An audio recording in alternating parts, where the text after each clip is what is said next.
And good afternoon, everybody, and welcome to the 21st Annual Redstick Bowl, presented by our friends at CALEF, Capital Area Law Enforcement Foundations. The Patriots and the Eagles at Bronco Corral. And how about the 21st game being played on December 21st, 2024? The Encyclopedia of High School Football, I call it, in the state of Louisiana. His name is Sean Nelson. How you doing, my friend?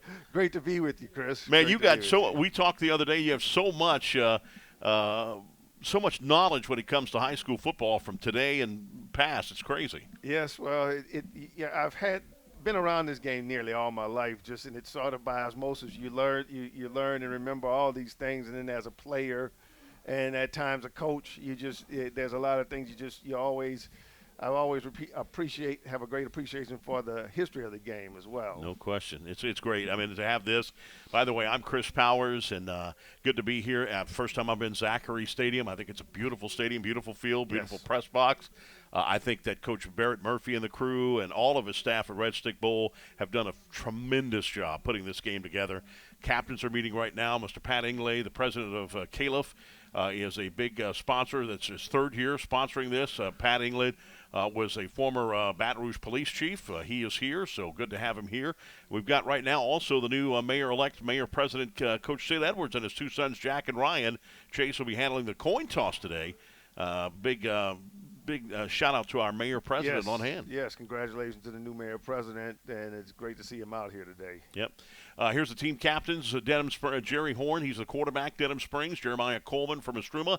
And Breck Schultz from Live Oak. Team captains for the Eagles, Dwayne Beverly from Woodlawn, Chase Walker from Woodlawn, and Antonio Cooley from Scotlandville. Will be our team captains as they're doing the coin toss. Coin toss has been done. Looks like the great team has won. They're going to be asked if they want to defer or do the opening receiving. And I think they're going to defer. And I think that the white team, which is the Eagles, will be getting the ball first. And, and Sean, you and I talked about that. Here's the coaching staff. How about this? Landry Williams, former Southern University wide receiver. He was 93, won the national championship with Coach Pete Richardson's first year. He's from Madison Prep. Also Ross Ackerman, Madison Prep there too. James Dortez, Terrell Williams, Eric Holden, Corey Lindsey, Marcus Roberts, David Oldenhall, and also Jaden Smith, the trainer from Plaquemine. Take a look at the Patriots. Dexter Thurber. He's the head coach from Denham Springs. Alex Duran, Mike Todd, Ryan Forney, Chuck Guidry, Javante Williams, Dave Clark, Darren Simino, and Abby Gautreaux. And they all do a great job. And, and Sean, you played the game. You played not only high school, you played in college at ULM, and you also, of course, went on to play in the Canadian Football League. How difficult is it to play in an all-star game like this for football? Because there's so many different coaches with so many different styles. How difficult is it to adapt to whatever that coach is giving the play calls? Well, they're putting in a basic offense and defense in roughly 4 days. And I think retention is very important in how you play. They want to be a very simple defense so that the young men don't have to think too much. I think on offense is where the difficulty lies because of the timing that's required in offense. So you have to just go it and do it the best you can and understand that it's an all-star environment. So you try to put in a good package of plays and you try to just make it simple for the kids. And good to have this, too, because, baseball all my life, I was always an all-star, played all-star, but never played all-star football. We never had an all-star football game. And I think this is great. I think this is awesome. And these kids hadn't played with one another, so you have to try to get some sort of cohesion as a team in a very short time. But it's doable. It's just everyone has to buy in. Yep, and we are about underway. Clayton Tate will step up, and he kicks the ball. Kickoff will go to the 3-yard line. And returning it here for the Patriots, still on his feet and going to bring it out. Good return to the 42-yard line. That's a great return. He lost the ball at the last second, but it's going to say he was down by contact.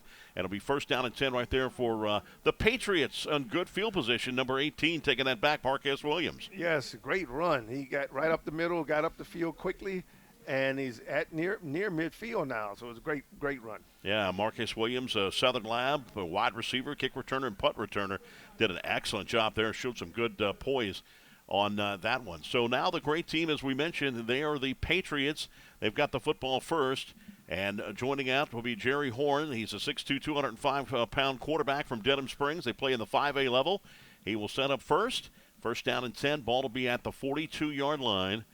And a couple of rule changes. So for the defense, they have to play in a basic 4-3 defense. The linebackers can't play 3 yards right there at the line of scrimmage, basically from the ball. They got to be 3 yards past that. And no press coverage. But right now, soft zone anyway. And no stunning and no slanting by the and no blitzing, too. No blitzing at all. And if it's straight drop back pass, they go straight drop back, they can't blitz there either. Here's the handoff to start it off, and no gain. No gain on the play. The Eagles were right there. In fact, they're going to lose about 2 yards on the play, and it's going to be second down and 12 with that loss. Great job right there for the Eagles. They were waiting right there. Yes, good line play for the D line of the Eagles. And right there was a couple of players there. Number 60, Robert Washington, the defensive tackle right now. He was there to make the tackle down low, and he's getting down, and he gets in his 3-point stance, and he's ready to go on second down and 12 for the Patriots. Play action pass. Here's the throw, and it's complete on this side out to Jermaine Brown. Brown's going to break one tackle and get out to the 44-yard line of the Eagles. Good pass on the play, and it's going to be a first down. That is a gain of 13 on the play. Needed 12. He got 13. Nice hitch route. Showed some great quickness. Young man's from Kentwood, and had a great season at Kentwood, and he just had almost broke it. He almost broke that tackle to take it to the house, but great gain for the Patriots. And it will be first down and 10 if they move the change. So they'll be at the 44-yard line of the Eagles. And for a nice little drive to start off with right here as Jerry Horn gets back under center. And Jerry Horn looks definitely promising coming up on this side. It's going to be number 48 coming on this side. That's Troy Silv. And here is a lateral. He got a trick. He's got a trick play, but he couldn't find anybody open. And he gets it down to the 42-yard line. It's a gain of 2 on the play and not breaking at all. This is the second time we're calling Terrell Nichols, number 60, the defensive line. 6'2", 250-pound guy from Donaldsonville. Yes, he made a good. They tried to give it to Sylvie to try to throw the wide receiver pass, but he was covered and he had nothing. He could try to scramble, and the defense got to him. So it'll be second down and 9 after the 1-yard gain. Got 3 wide receivers, a trip set to the far side, 1 on this side. And this is going to be quarterback keeper, and he's going down. Good tackle on the play right there. Number 33 was there. That's Antonio Cooley, a 6'2", 250-pound defensive lineman from Scotlandville. Yeah, played it well. I think the quarterback should have given it off on the handoff because there was no one on that side after. If he would have handed it off, there would have been one person to be able to stop the touchdown. So third down and 12 as they lose 4 yards on the play.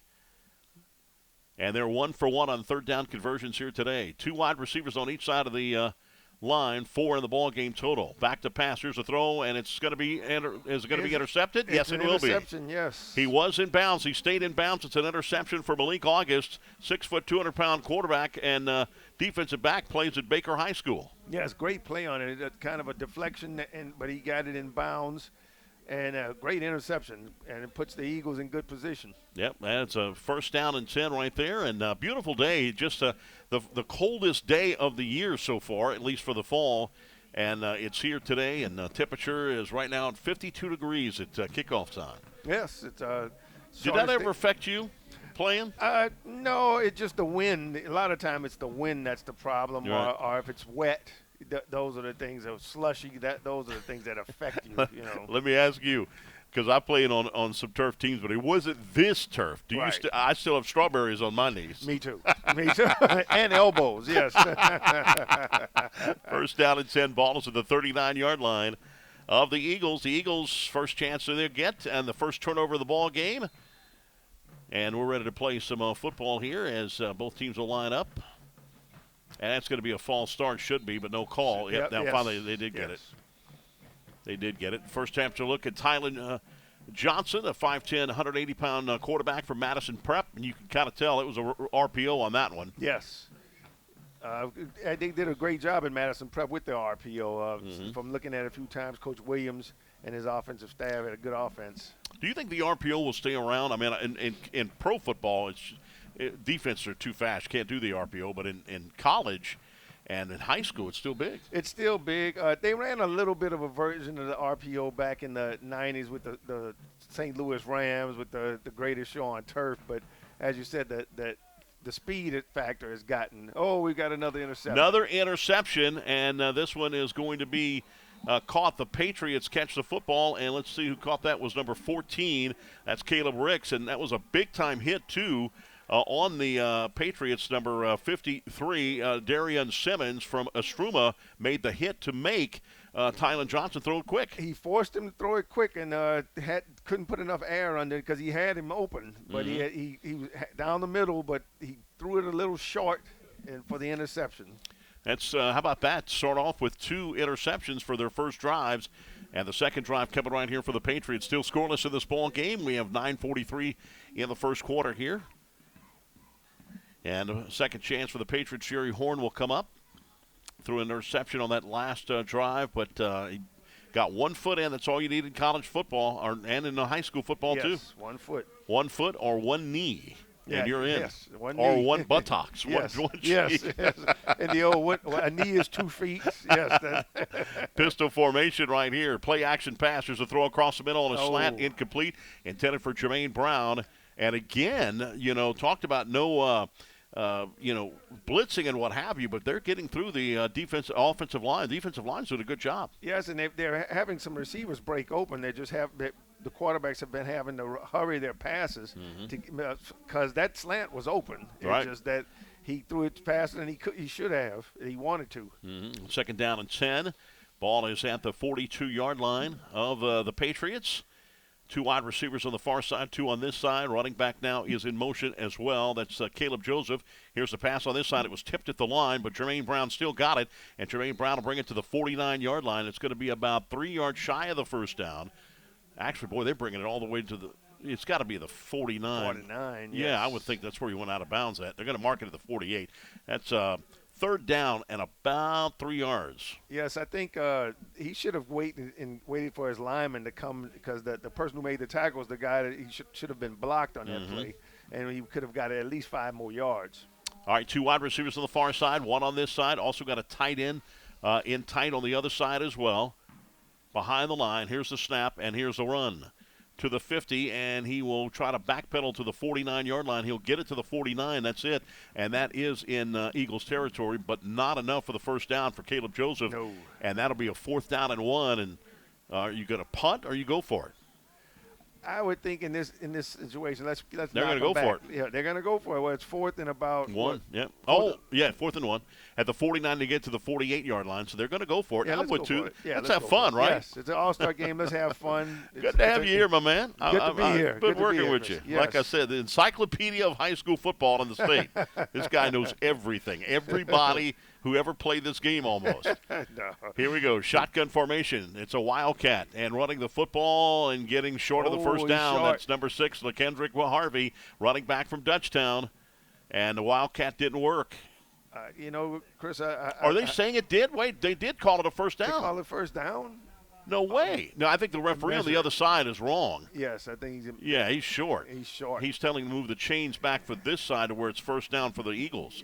I'm an offensive guy, Chris, but I don't understand lining up in the shotgun on 4th and 1. I don't either. I've never been a fan of that. Maybe it's the era we played in, but yeah. I just don't think you want to get right there, shoot the gaps as quick as you can. Silent count, let him sneak it, and it's done. And also run it straight forward, too. A lot of these – they did call it a first down. I was shocked by that. That seemed to be very short from here. Yeah. Good inside run. That's wow. That's number 13 running the football. That's Halen Evans. He is from St. Michael. That's crazy. But I thought for a moment, like I said, didn't look like it was a first down. Looked like he was short. But I saw the referee moving the chains, and I'm kind of like, well, that means it must be turning around, flipping it. But no way. All right, 2nd down and 9. That was a 9-yard pickup. That's a 2nd and 1 now. Pistol formation again, and Horn will play action pass. He got hit below line too, but a pass. It is a touchdown. It's going to be a touchdown. A broke tackle. Joshua Thomas Jr. from Slaughter makes the tackle, and it's 6-0 to the Patriots with 7:58 left. I noticed on that play that Jerry Horn got hit below right there in the knee area, but he seems to be all right. Yes, and that did look bad. It looked like that could have been really bad. And he's going to, in fact, hold on the extra point attempt right here.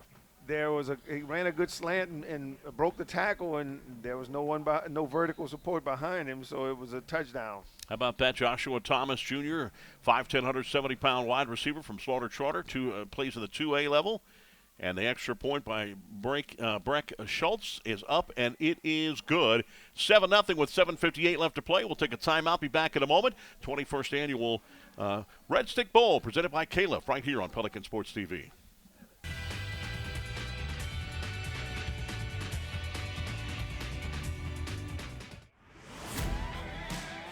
It's game day at Raising Cane's. If you want to order like a champ, forget about X's and O's. The only play you're running is chicken. So what combo are you picking? We've got tailgates of hand-battered, cooked-to-order chicken fingers and cane sauce, and jugs of freshly made tea and lemonade. This season is about to be unbeatable. Raising Cane's Chicken Fingers, one love.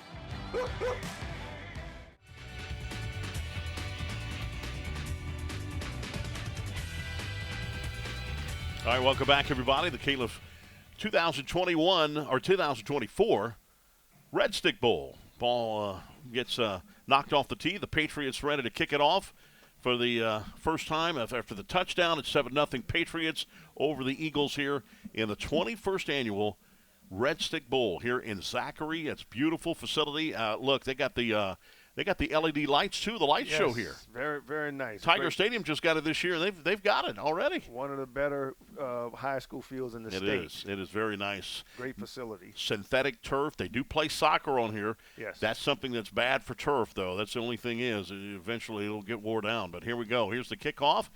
And back to receive at the 5-yard line. Two guys got it. Eventually it is I think number 19's got the ball right now, if I'm not mistaken. It's at the 16-yard line.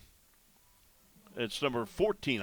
I can't see that number from here. Can you? It is difficult. No, we've got yeah. Our eyes are a little older than I can see far, but it's yes. like sometimes with these jerseys now get with the white numbers. Yeah, it's not like the old jerseys for sure, no doubt. They don't use black numbers. No, Eagles will get it for the second time. Last time they threw an interception after the quarterback was hit, and Johnson will have another shot. He'll stand at a shotgun back at his own 10-yard line. First down and 10 at the 16-yard line.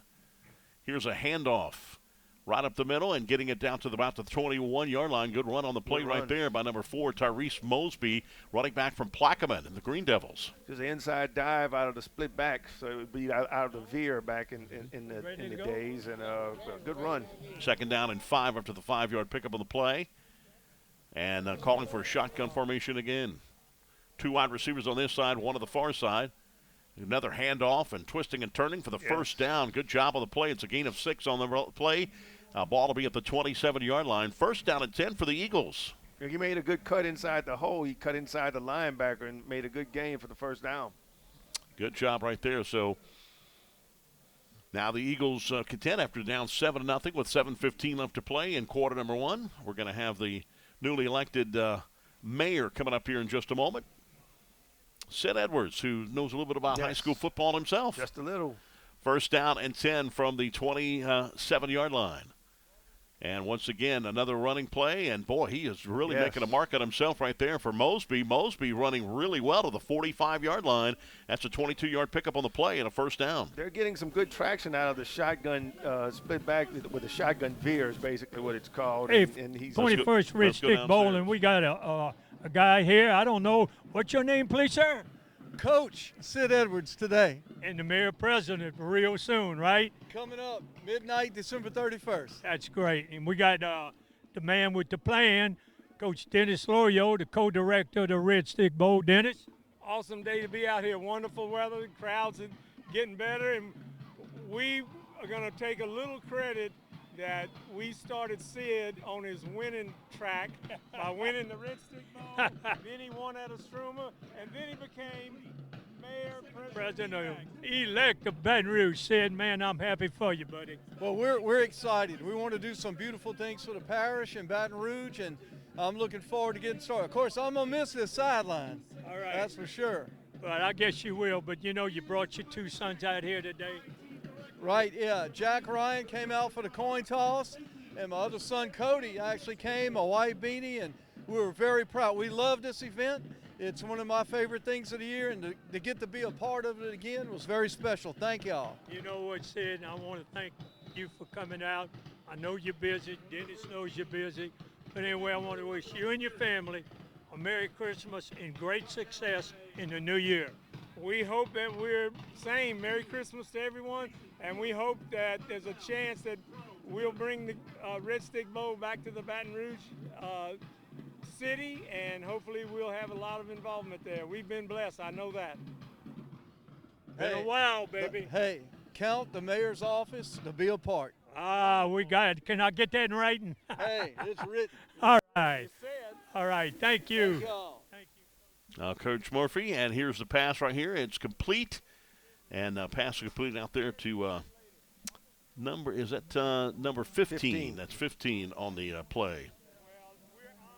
And that is Traylon Sept, wide receiver from Zachary High School, right here at his home turf. It'll be 4th down and 9, so they'll have to punt the football. Last time I talked to Coach Sid Edwards, he was head coach of Redemptorist. That's how long yes, that's. yes. Look at his eyes got big, like you're old, Chris. Yes, that's a long. Yeah, that's a long time. Yes. Clayton Tate, from Woodlawn High School, will punt the football. He'll stand back at his own 32-yard line. And some of these numbers have changed at the last minute. But beautiful uniforms, and they get to keep these uniforms. Pretty good punt right there. He's going to let it bounce. And it's at the last minute, it's going to take a Patriots bounce, and they'll stop it right there. We'll take a timeout, be back in a moment. The Redstick Bowl, presented by CALEF. Back after this and the Pelican Sports TV.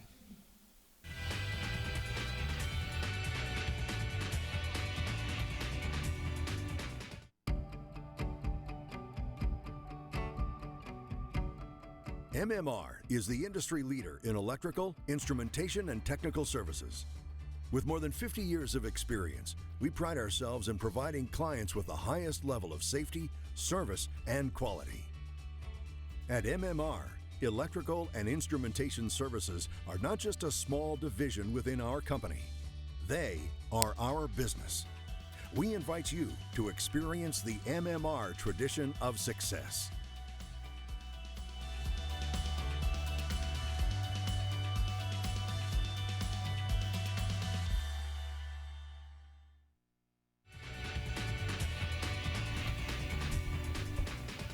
Welcome back to the Redstick Bowl. Incompleted pass right there as the Patriots get the ball again. They're up by the score of 7-0 with 4:28 left. As the starting defense right here for the Patriots. Got Chase Walker right there from Woodlawn defensive line.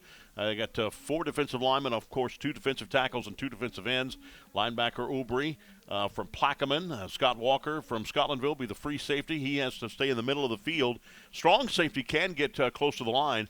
Malachi Stevenson from McKinley. And then we've got the quarterback Morgan, August, and then McBride in for that nickel package. But here we go on 2nd down and 10 after the incompleted pass.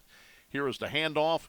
And right now, pretty good defensive line play by the Eagles. Made a good tackle on the play. They're not running very well right now against this Eagles front defensive line. If I can get it out right. No, they've got to be able to. They've got to be able to run some. And right now, they're just those D linemen are just crashing in on the. So they've got to hurt them in the passing game.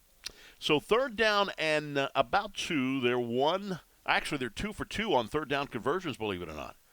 So that's not bad at all. The last time they did a Wildcat, and they won't do one this time, I kind of thought Harvey was going to get there for the Wildcat, but he's not. Back to pass, Horn looking around, and he's going to throw on the run. It's going to be complete at the 22-yard line, but that's going to be short of the first down. Needed to get to the 26 for the first down, and first time the Patriots will have to punt. They had turnover on their first drive, and then they scored a touchdown on their second with 3:32 left to play here in the first. Now they will have to punt for the first time in the ball game. It'll be interesting to see if if the Eagles get back in the shotgun and run, because they had good success on that inside running game from the shotgun. They started throwing, and then the drive stopped. So hopefully they get back to the running game. All right, so the first punt coming up right here for the Patriots. Second punt of the ball game total. Flag was on the play. And it's going to be illegal participation. Too many men on the field for the Patriots. And they'll have to back them up 5 yards. Number 25, it's Breck Schultz from Live Oak. Now a lot of Livingston Parish schools are now 5As. It's pretty crazy. Live Oak. When I saw Live Oak 5A, I'm like, wow. It's the migration out to Livingston. Livingston Parish is a growing parish, and so you've got Denham and Live Oak out there. And so I could see that. Enrollments based on population, classifications based on population. So here's the punt. Nice high hanging punt. Little short, bounce about the 45-yard line. And letting it go will be a sept. And it's a smart move to make at the 44. That's some pros don't even do that. No. I'm like, what Little League football, Pee Wee football did you play in? If you have a doubt, get on it. Yes, indeed. All right, it's going to be first down and 10, and here is their third possession of the ball game for the Eagles. They'll have the ball pretty good field position at their own 44-yard line. They have 2 wide receivers on this side, 2 on the far side. Now they're shifting 1 to the other side. They'll have a trip wide receiver set to the left side of the line and 1 on this side. Shotgun formation, running back in the backfield. So ball is at their own 44 with 2:55 left in the first. So calling for the shotgun is Johnson. Johnson will hand the ball off. They've been pretty good on the run. This is Alfred McKnight, his first chance to get a shot at running back, the 5'11", 190-pound player from Madison Prep. And a good run inside, a good gain on first down, 4 yards. And it's going to be second down and 6. Ball is at the 48-yard line. Shotgun formation again. And here's a high snap. He's going to keep it. Now he's going to be running for his life and still on his feet, and he's going to go down at the 42-yard line.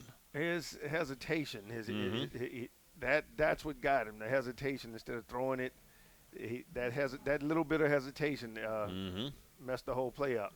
Yep, that's Nico Victorian, number 5. He's a 5'10", 165-pound quarterback from Plaquemine High School, 4A level. He comes in. Tylen Johnson got the start, but Nico Victorian is in here now. Third down and about 12 to go. And they're 0 for 2 on third down conversions here in this ball game here today so far. With 1:50, and the clock is still running here in quarter number 1. 7-0 the score. The Patriots on top. And getting the last-minute call from the sideline is Nico Victorian. Still, and they're going to call, I believe they'll have to call a timeout. Yep, they will. They'll call a timeout. We'll take a timeout here as well. 7-0, the Patriots on top of the Eagles. Your 21st annual Redstick Bowl presented by CALEF. Back after this on Pelican Sports TV.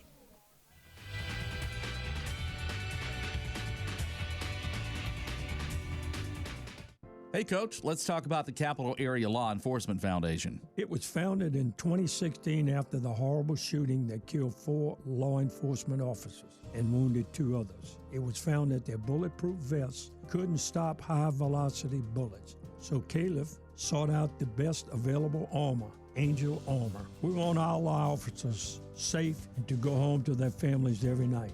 Visit CALEF.LA or call 225-933-4700 for more information on making a donation.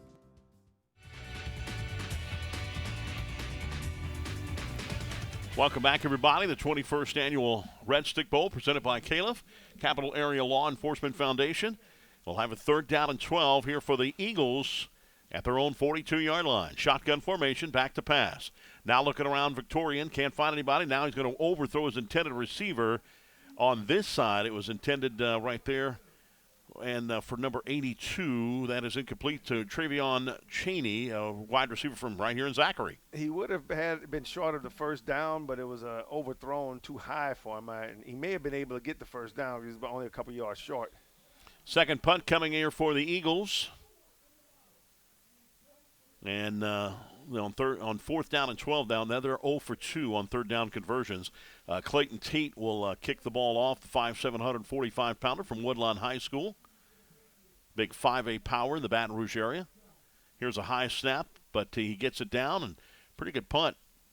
The 25-yard line catch is made. Still on his feet, running it is Jones. Jones will get back to about the 38-yard line. It'll be first down and 10 right there. You know, I was saying it last week when we were, this week actually, we were in practice at LSU. I said that the Baton Rouge area is starting to get good football teams. You always hear about New Orleans and North Louisiana, yes. But now Baton Rouge is starting to really come through. Yes, well, there's a lot of good coaches in this area. Got a lot of good football coaches with Coach Brewerton here at Zachary. Now with Catholic High's dominance, I think Baton Rouge is a hotbed for football. No question about that. And we've got it first down and 10. Ball is at the 38-yard line. New quarterback in the ball game, and here's a throw, and it's going to be over everyone's head. That's Troy Silv, but I'm assuming that was a Wildcat. He was lined up at that quarterback spot, and he just absolutely just threw that ball a country mile way up in the air. And I don't see another quarterback coming in, so apparently he will stay in. He's a 6'3", 205-pound. He's listed as the tight end from Walker High School. He'll stay in as the quarterback spot. Walker, another big, pretty good, dominant school, 5A. Yes. Nice facility. They rebuilt their facilities, and really nice, big high school up there in Walker. And Coach Mahaffey's doing a good job over there. Another good, as you said, another great facility. Mm-hmm. Second down and 10 after incompleted pass. He's going to get it on the handoff and running the football on the other side and getting out to the 40-yard line. That's number 25. It's Breck Schultz. There's 21, actually. Caleb Joseph, the running back from Bel Air, 4A level. And look at his jersey. You see, I have that problem even at the college level. Your jersey, you can't see the front of it. I would never let that. I want everyone to see my jersey. Yes. I want everyone to know what my jersey number is. Third down after the 2-yard pickup, third down and 8. Ball is to the 40-yard line. He's got to get to the 48-yard line, just short of the 48-yard line of the Patriots for the first down. Shotgun formation, back to pass. Here's a quick throw, and again over his intended receiver's head. Joshua Thomas Jr., the wide receiver from Slaughter Charter. It's incomplete. Fourth down, and they'll have to punt for the second time in a row. Just an overthrow. Really, that's all it was. He's got. I guess he doesn't have the chemistry with the receiver, but it's just an overthrow. Breck Schultz will come on to punt the football again from Live Oak. Good to be here today. Beautiful day. 26 seconds left here in quarter number 1. The coldest day so far. Yes. We started out in the 30s early this morning, and it was supposed to be about 54 by game time. It's 53 right now. Cold after, at the beginning, but once you start warming up, it was okay. Now, I never played in any snow games, which, you might have in Canada. Yes. I know you have. Catch to the 22-yard line and got hogtied from there and goes down about the 24-yard line. That's where they'll mark him down. It'll be first down and 10 there for the Eagles. Yeah, so I know you played in snow. I played in rain. And back then, another thing that when we played, I never had a game canceled or delayed because of rain or lightning. We had one in high school. We had one that was postponed till the next day because of lightning. Lightning. I've never seen lightning like that since. It's been over 30 years. I haven't seen lightning like that since. Looked like fireworks, huh? Oh yes, just lighting up the sky. Wow. All right. So with that, Mosby will come into the running back spot. And Victorian comes back at a quarterback for his second deal. They got a trip wide receiver set to this side, all bunched in tight. And here's a handoff up the middle, and a good job right there to the 28-yard line. Running that football is Mosby. Mosby just carried it like a cradle, like a baby, and just caught it right up the gap. They are consistently getting 4 yards, which is why I would keep running the ball. Just keep running it. Because that'll crowd the line. They'll naturally get closer to the line of scrimmage, and you can throw it. But they've been, as we said, Chris, they've been consistently getting 4 and 5 yards and having 2nd and 6, 2nd and 5. That's the end of the first quarter. 7-0. The Patriots on top. We'll take a timeout. Be back. The 21st annual Redstick Bowl presented by CALEF, the Capital Area Law Enforcement Foundation. Back in a moment, right here on Pelican Sports TV.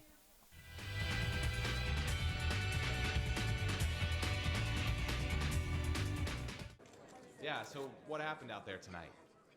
We struck out at home with leftovers, then we remembered walk-ons. What effect did the situation have? Spirit soared. Nick took on a burger. Jen obliterated her ribeye po' boy. And speaking of spirits, Laura even scored a real tasty cocktail. She needed that. Any lessons learned today? Yeah. Head straight to walk-ons. Scratch-made dishes, wall-to-wall TVs, craft beers, and cocktails. Walk-ons for the win.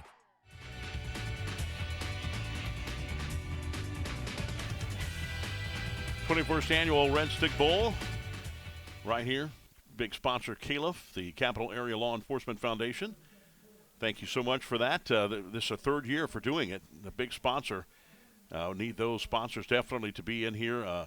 MMR, James B. Pepper Rutledge, founder and president and CEO of the MMR Group. Thank you for being a big part of that. Raising Cane's Chicken Fingers, providing us some delicious lunch and the breakfast this morning. And Gold Star Trophy is giving all the trophies out because winning is the only half the glory. A lot of trophies out. It's a fumble and having to run with a football and going out of bounds at the 25-yard line. The Eagles, but end up getting positive yardage out of it. Now it'll be second to, actually they're going to say no gain on the play. It'll be second down and about 5 yards to go. Manning Passing Academy, the best passing academy in the nation. Period. Yes. Bottom line. Yes, without a doubt.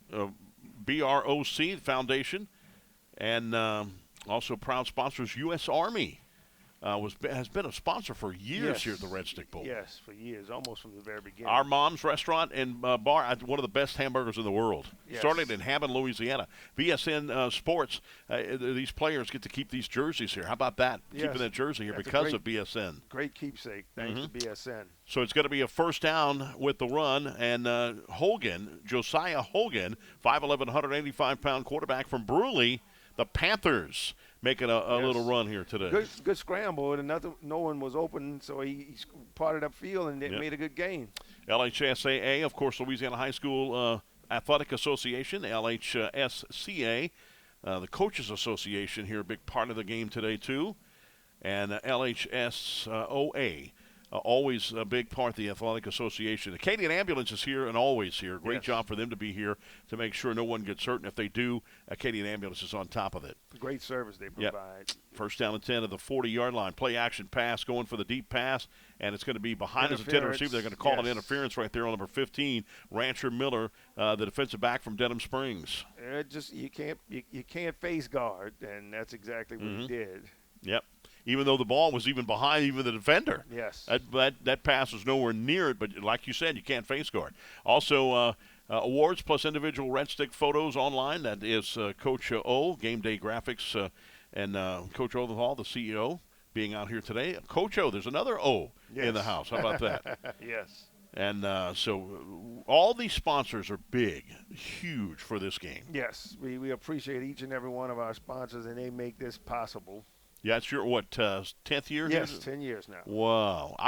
What I did when we were at Parkview, I was honorary coach with myself and Richard Condon on the other end. Oh, yes. And I beat him.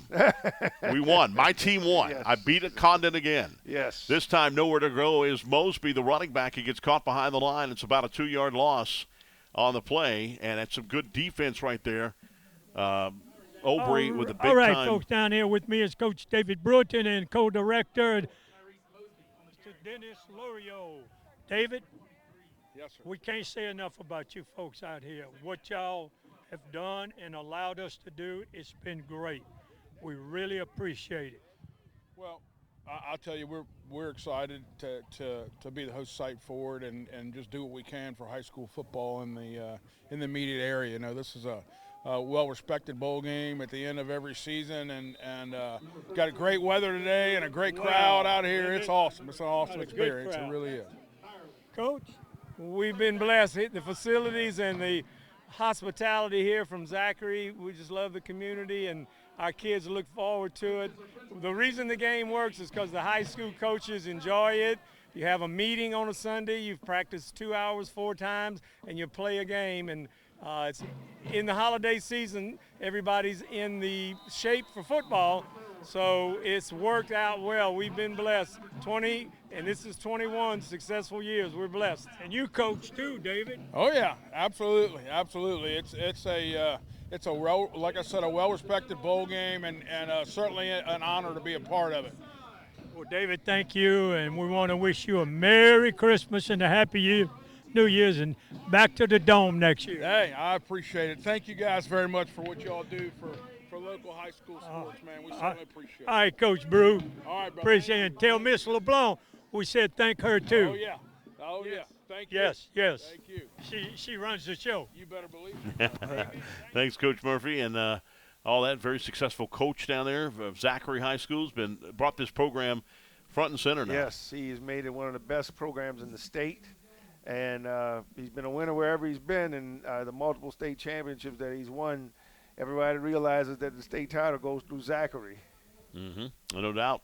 All right, it's 9:15 left to play in quarter number 2. 7-0. The Patriots still on top. Now we come into a punt fest. Yes, it's becoming a little bit of I think neither offense is getting traction, but I think that they're abandoning the run a little too soon. I think it's an all-star game, and everybody wants to throw it and have some fun, but we got to score. We got to win. So Troy Silt comes back out at quarterback. He's from Walker High School. And late coming out on the field is number 9, the tight end, Willie Martin Jr. He is from St. Helena High School. Good to have St. Helena here. Yes. Shotgun formation. Here's a pass to his running back out in the flats. It's incomplete. Intended right there for number 21, Caleb Joseph, the running back from Belair. It'll be 2nd down and 10. He just dropped it. Yep. Deep in his own territory. They're at their own 8-yard line. And the second quarter here, like I said, beautiful day here at the stadium, and not a cloud in the sky. No. Not one cloud in the sky. That's crazy. That's absolutely gorgeous. And finally getting fall colors in the trees in December in Louisiana. Just a little. Yeah, it's not like we're in Virginia or something. No. High snap right here for the quarterback, and he's going to hand it off. And this time Joseph will get across the 10-yard line, down out to the 12-yard line, close to the 13. That'll bring up a 3rd down. He's got to get to the 18-yard line for the first down. It's 3rd down and a long 5. As I said, they did get a good gain running the ball this time, and now it's an obvious pass down. But Harvey is in the ball game on the 3rd down. They have not converted a 3rd down conversion yet. So shotgun formation right here as Silv getting the last-minute instructions from the sideline. And here he's dropping back to pass. Kind of fumbled the ball a little bit, and he's going to throw. Nope. And goes down for the sack down at the 5-yard line. Right where he went to throw the football, he got behind that big pole that's right in front of me. Yes, Did you see on that side that he got? Yes. I mean, he was dry. So yes. The pole made the sack. The pole made the sack. I guess that's a coverage sack. Yeah, that's it. That's right. Coming up, Brett Schultz will punt the football again from his own end zone about 8 yards deep. Once again, the Patriots have to punt the football, and the Eagles will get the ball back again. And they'll get very good field position on this. No matter the spread offense, I've said this forever, there's 2 things that still will never change. Even though the spread offense is in, everybody's using the spread offense. Could be the West Coast offense back in the old days. Here's the punt. It's field position. It's still a game of field position and points. And that's why I don't see a lot of these coaches that will go for it on 4th down and goal from their own 5-yard line. They got 3 yards to go, and they don't get it. You still got to score points at the end of the game. Still have to score. Maybe I'm too old school, bro. No, I don't know. I mean, it's still 22 guys on the field, so you still got to knock somebody down, and you still have to score.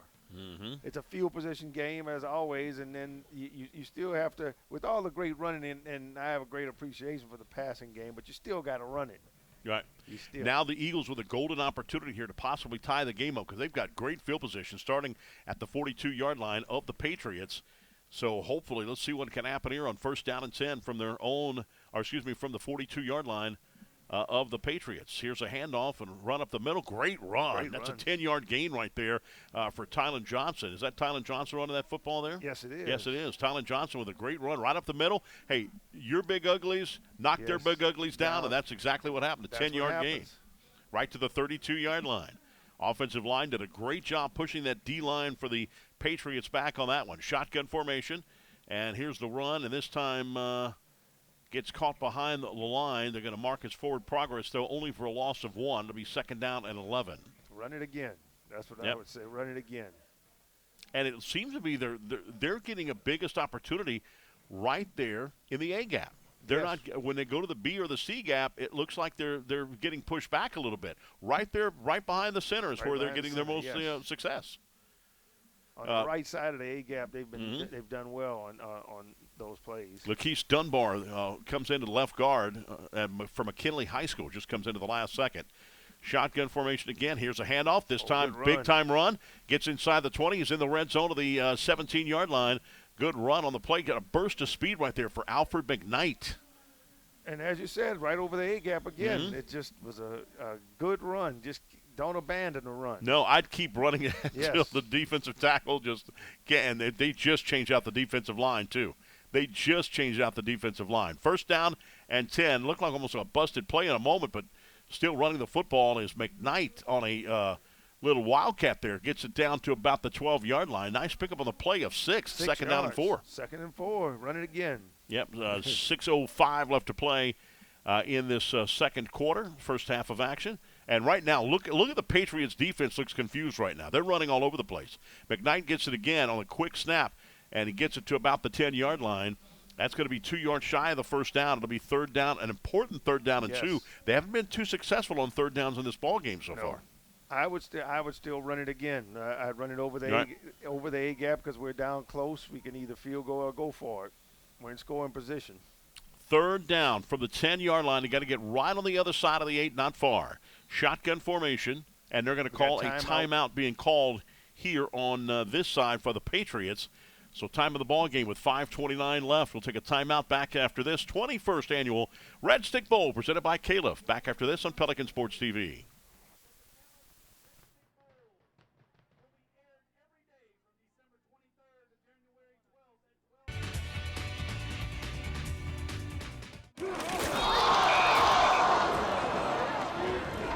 Cats down by 58 with 1 minute left. Hey, where's everybody going? This game's not over. So we're not the best. Our kicker stubbed his toe on the ball, and pretty sure our mascot has his costume on backwards. But this is our team. No matter what.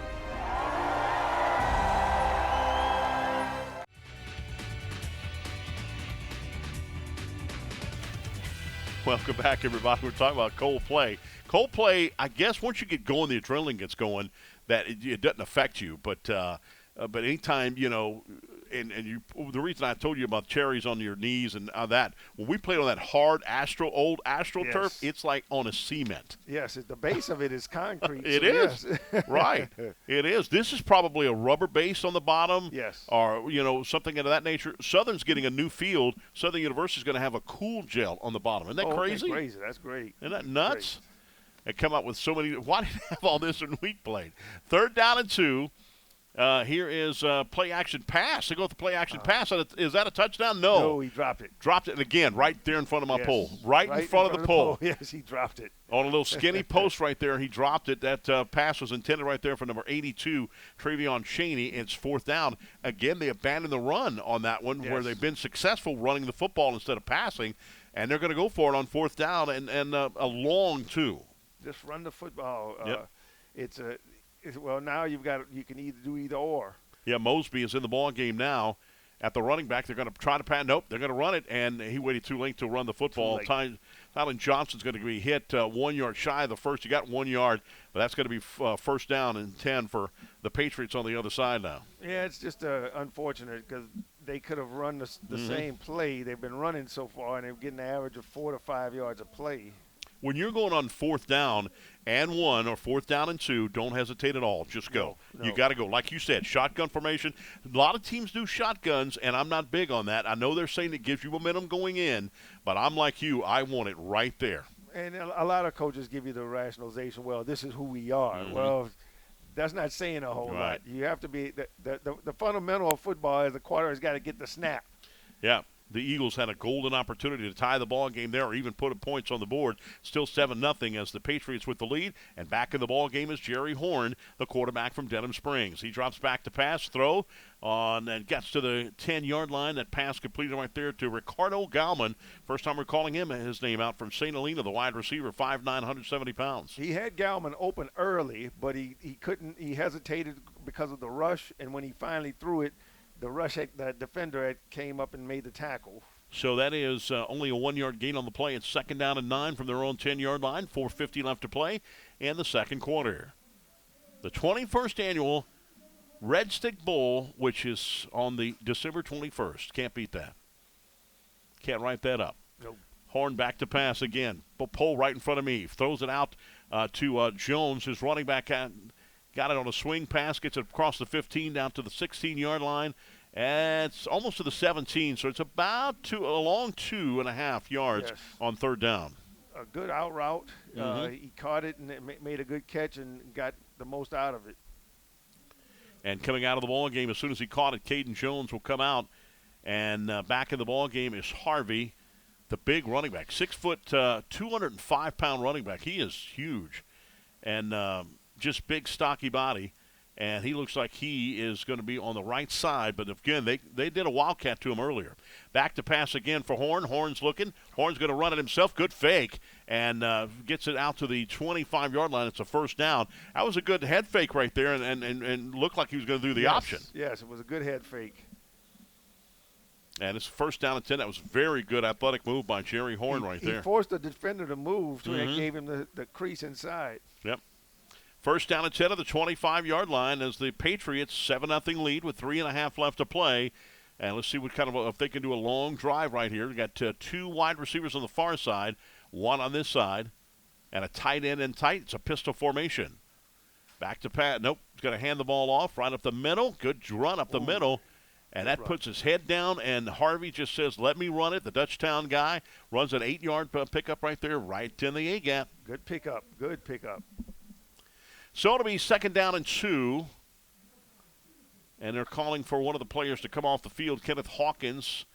That have been too many men on the field. Good thing they didn't huddle. Pistol formation right there on 2nd down.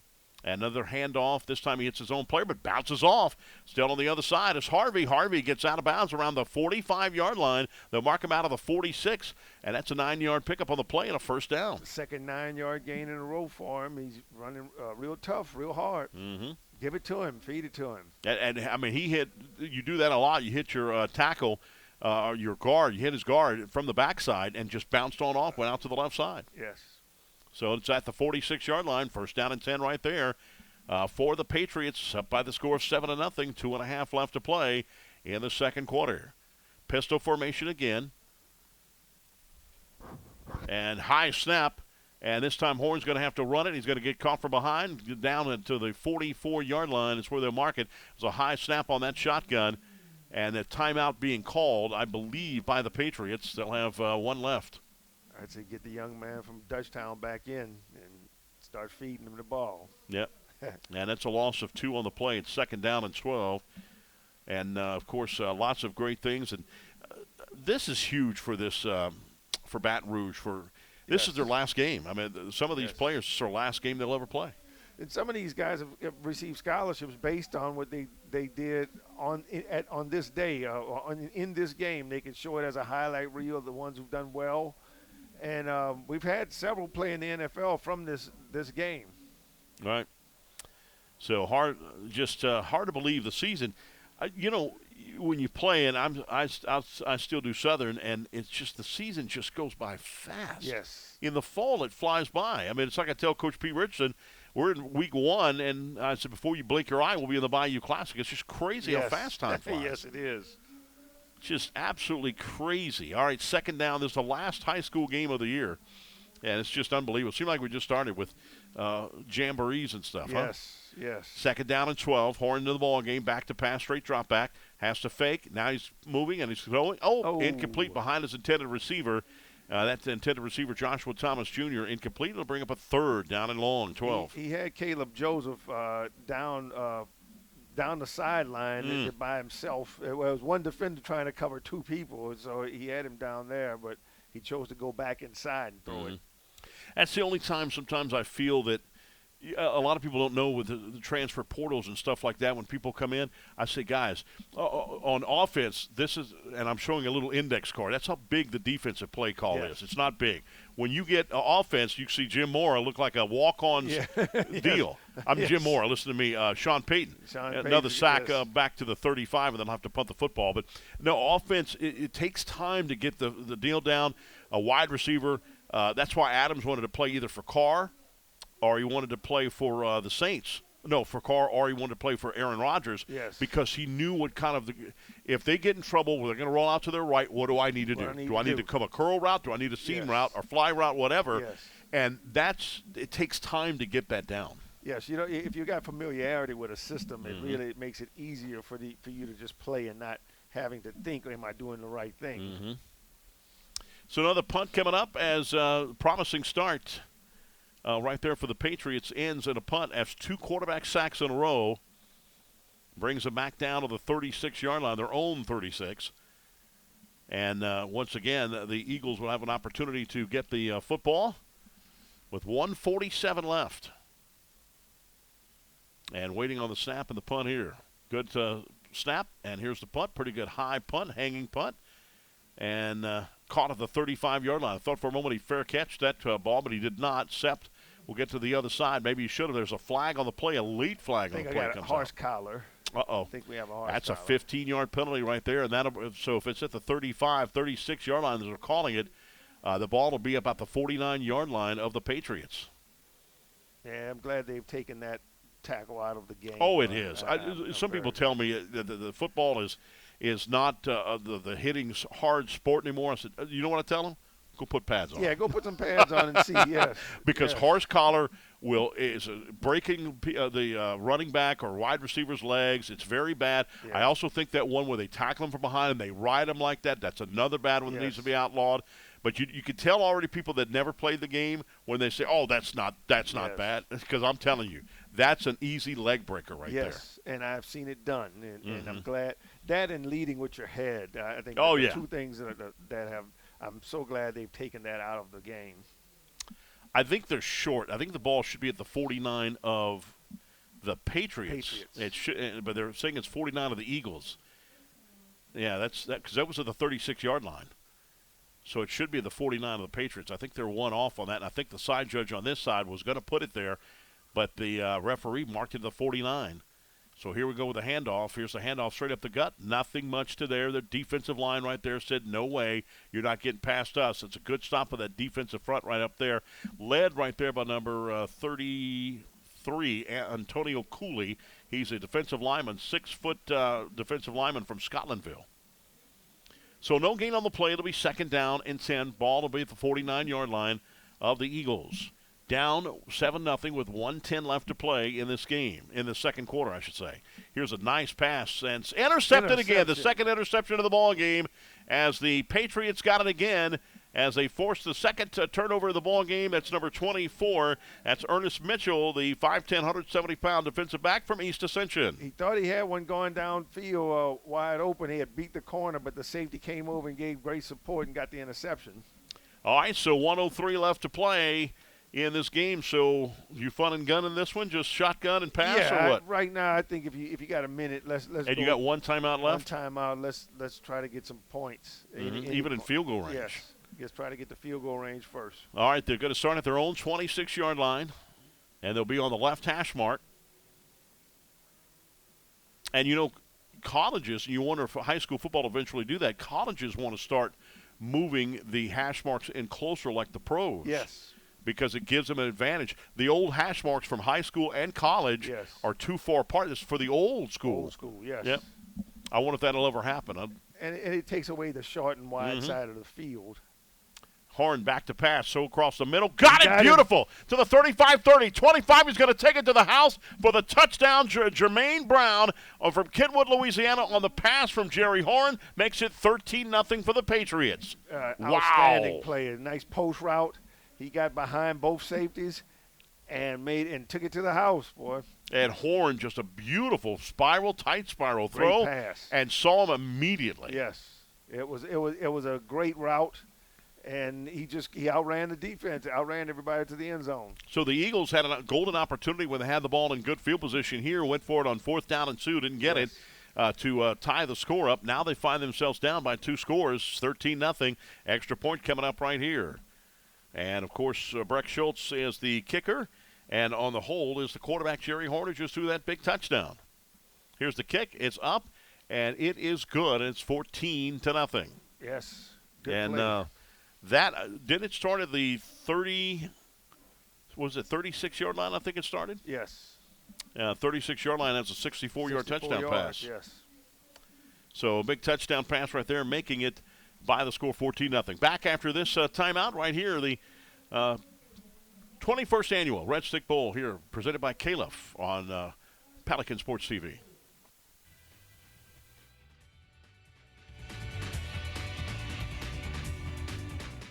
Football there. Football there. Football everywhere! What? How is that a flag? He landed on him after the sack. That's roughing the passer. Huh. Okay, what if he hit him high? Roughing the passer. And low? Roughing the passer. Well, what if he couldn't stop his body like a human, so he ends up trampling him, and then he's like, oh no! And he tries to go back, and he tramples him some more, and he's like, I'm so sorry, I'm a buffalo. I don't know my strength compared to you. Wait, what? Come on, ref! Let the boys...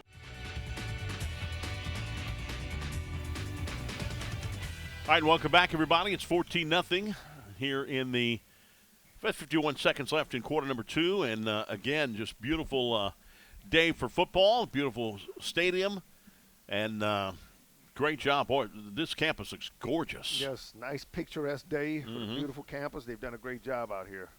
Fair catch called and made for. And it'll be first down for the Eagles, down 14-0. And let's see what they can do with just 51 seconds left.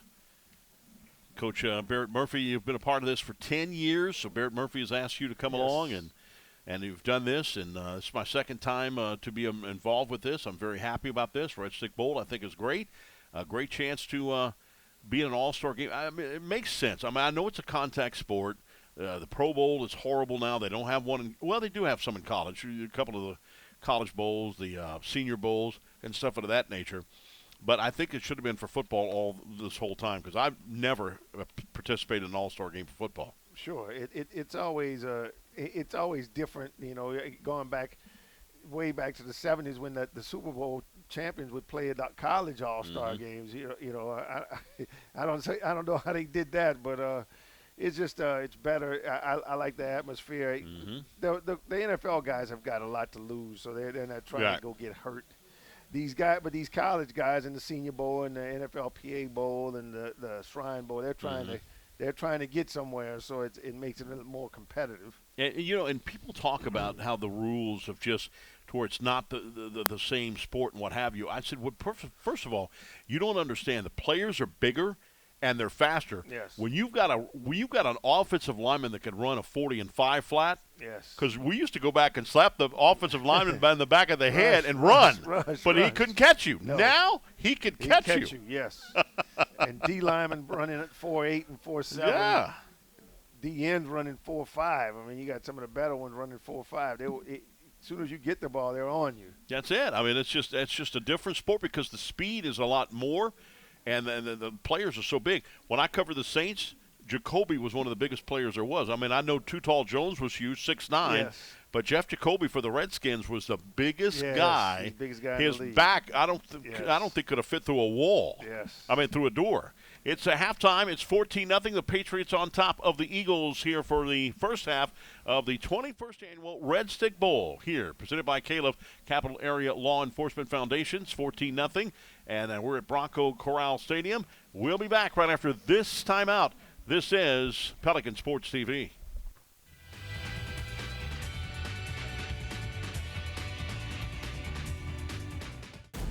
Order like a champ at Raising Cane's. We've got tailgates of hand-battered, cooked-to-order chicken fingers and cane sauce, and jugs of freshly made tea and lemonade. Raising Cane's Chicken Fingers, one love.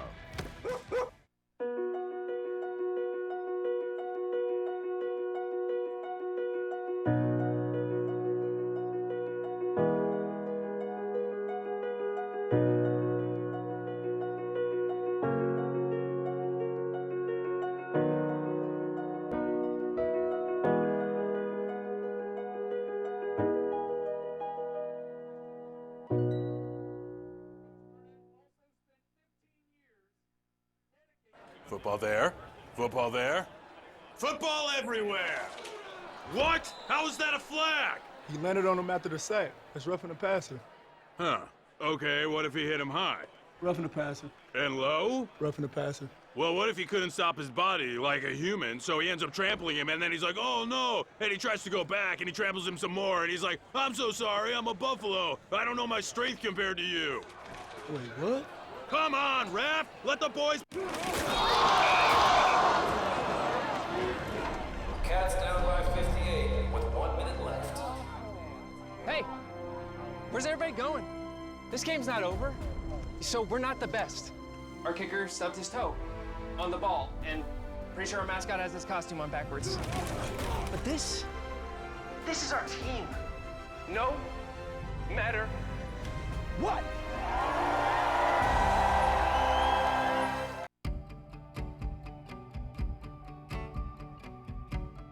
MMR is the industry leader in electrical, instrumentation, and technical services. With more than 50 years of experience, we pride ourselves in providing clients with the highest level of safety, service, and quality. At MMR, electrical and instrumentation services are not just a small division within our company. They are our business. We invite you to experience the MMR tradition of success.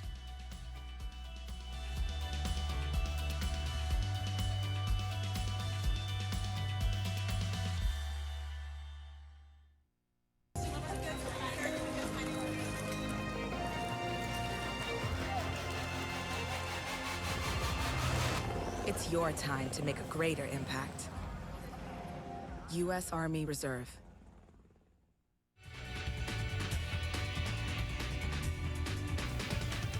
Welcome back, everybody. The 21st Annual Redstick Bowl presented by CALEF, the Capital Area Law Enforcement Foundation. 14-0, the Patriots on top of the Eagles here in the first half of action. We've had so many great sponsors that make this possible. Every year in and year out, including CALEF. It's your third year, and hopefully will return Capital Area Law Enforcement Foundation. Coach Anglade, the former Baton Rouge police chief. Yes. Here in Baton Rouge, just a great job with that. Good to see him still involved. MMR, a proud sponsor of this great broadcast, too, as well. Raising Cane's Chicken Fingers. Got some chicken fingers up here. Yes. And also did the breakfast, the brunch this morning. Gold Star trophies, because winning is only half of the glory. A lot of them getting trophies. Tons of trophies handed out from Gold Star trophies. The Manning Passing Academy, I think, not only the best passing academy in the nation, but also, I think, the best camp period. In the nation. BROC Foundation, proud sponsor of the Red Stick Bowl. Also, as we continue, we've got so many great sponsors, like U.S. Army has been here for years, probably all 21 years. Huh? Almost from the very start. Yeah. Our Mom's Restaurant and Bar started out in Hammond. They're now here in Baton Rouge, or right there by the Drew Brees facility, right there on the Highland. Their hamburgers are huge. They're big as the Superdome. Yes. They're big as the Superdome. BSN Sports, providing the jerseys here for the players to take home. How about that? That's pretty awesome. LHSAA, the Louisiana High School Association Athletic Association, is doing a good job. Just had a successful championship tournament down in the Superdome, as well as the High School Coaches Association. Good to have them together and do a lot of great things here for these high school students, no question about that. And then, of course, the LHSOA, so that's pretty good as well. And Acadian Ambulance Services, always there for not only high school games, but college games, pro games. Acadian Ambulance Services, always there. Great service here from the Louisiana area. Also, See Action Shots Awards, plus individual Red Stick photos online at flashpixphoto.com. And by Coach O Photography. We are sports photography. Great job to have them there. Coach Murphy is down on the sideline. Oh, by the way, too, our food sponsors. How about Buffalo Wild Wings? Mason's Grill, Walk On Sports Bistro, great sponsors of Red Stick here, so thank them so much for doing that. And, of course, our drink providers, Crescent Crown and Coca-Cola, and something you and I have, the BioLite IV. Yes. You believe that? IV in a bottle, yes. It's Coach unbelievable. Murphy loves it. Unbelievable. All right, let's go out to Coach Murphy. He's down on the sideline right now with some beautiful young ladies around him.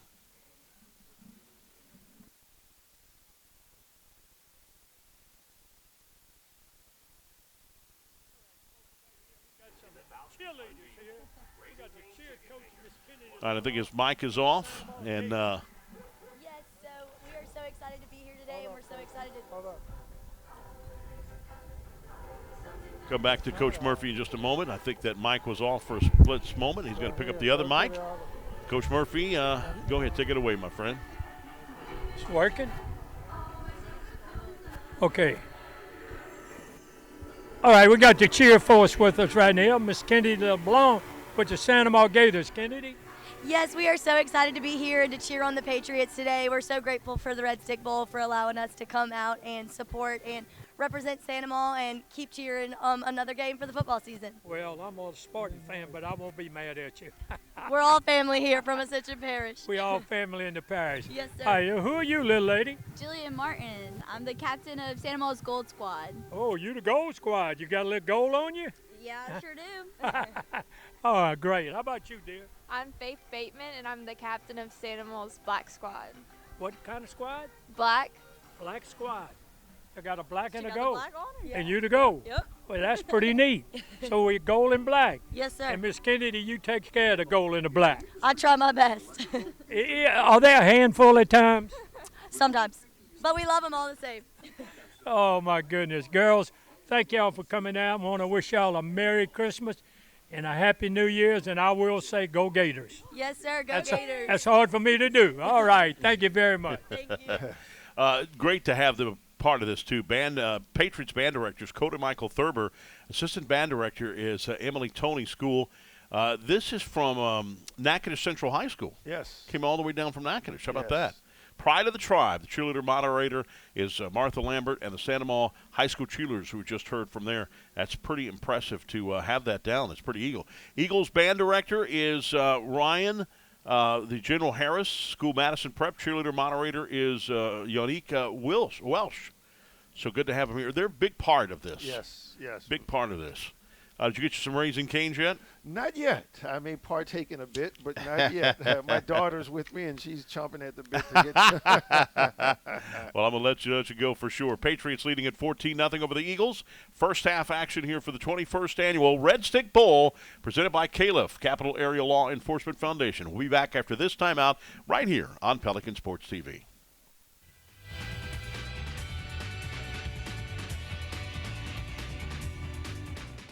Hey, Coach, let's talk about the Capital Area Law Enforcement Foundation. It was founded in 2016 after the horrible shooting that killed 4 law enforcement officers and wounded 2 others. It was found that their bulletproof vests couldn't stop high-velocity bullets, so CALEF sought out the best available armor, Angel Armor. We want all our officers safe and to go home to their families every night.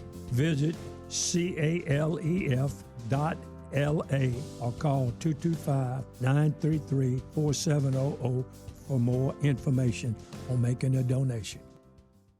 Football there. Football there. Football everywhere! What? How is that a flag? He landed on him after the sack. That's roughing the passer. Huh. Okay, what if he hit him high? Roughing the passer. And low? Roughing the passer. Well, what if he couldn't stop his body like a human, so he ends up trampling him, and then he's like, oh no, and he tries to go back, and he tramples him some more, and he's like, I'm so sorry, I'm a buffalo. I don't know my strength compared to you. Wait, what? Come on, ref! Let the boys... It's game day at Raising Cane's. If you want to order like a champ, forget about X's and O's. The only play you're running is chicken. So what combo are you picking? We've got tailgates of hand-battered, cooked-to-order chicken fingers and cane sauce, and jugs of freshly made tea and lemonade. This season is about to be unbeatable. Raising Cane's Chicken Fingers, one love.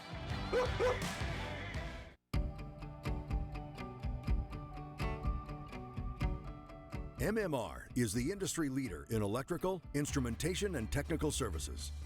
With more than 50 years of experience, we pride ourselves in providing clients with the highest level of safety, service, and quality. At MMR, electrical and instrumentation services are not just a small division within our company. They are our business.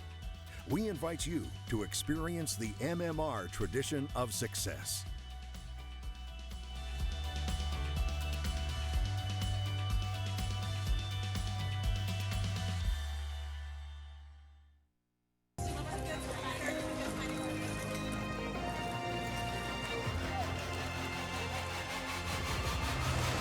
It's your time to make a greater impact. U.S. Army Reserve. Order like a champ at Raising Cane's. We've got tailgates of hand-battered, cooked-to-order chicken fingers and cane sauce, and jugs of freshly made tea and lemonade. Raising Cane's chicken fingers, one love.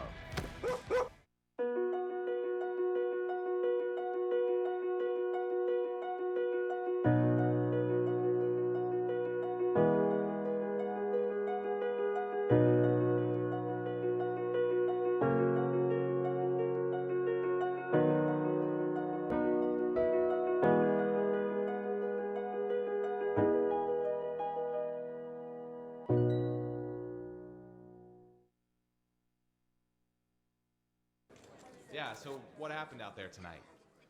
We struck out at home with leftovers, then we remembered walk-ons. What effect did the situation have? Spirit soared. Nick took on a burger. Jen obliterated her ribeye po' boy. And speaking of spirits, Laura even scored a real tasty cocktail. She needed that. Any lessons learned today? Yeah. Head straight to walk-ons. Scratch-made dishes, wall-to-wall TVs, craft beers, and cocktails. Walk-ons for the win. All right, welcome back, everybody. It's 14-0 at halftime. Patriots over the Eagles at the Redstick Bowl, 21st annual Redstick Bowl, presented by CALEF. Bronco Morrow and CALEF, of course, the Capital Area Law Enforcement Foundation. Let's go down to Barrett Murphy's got band directors down here. Coach, take it away.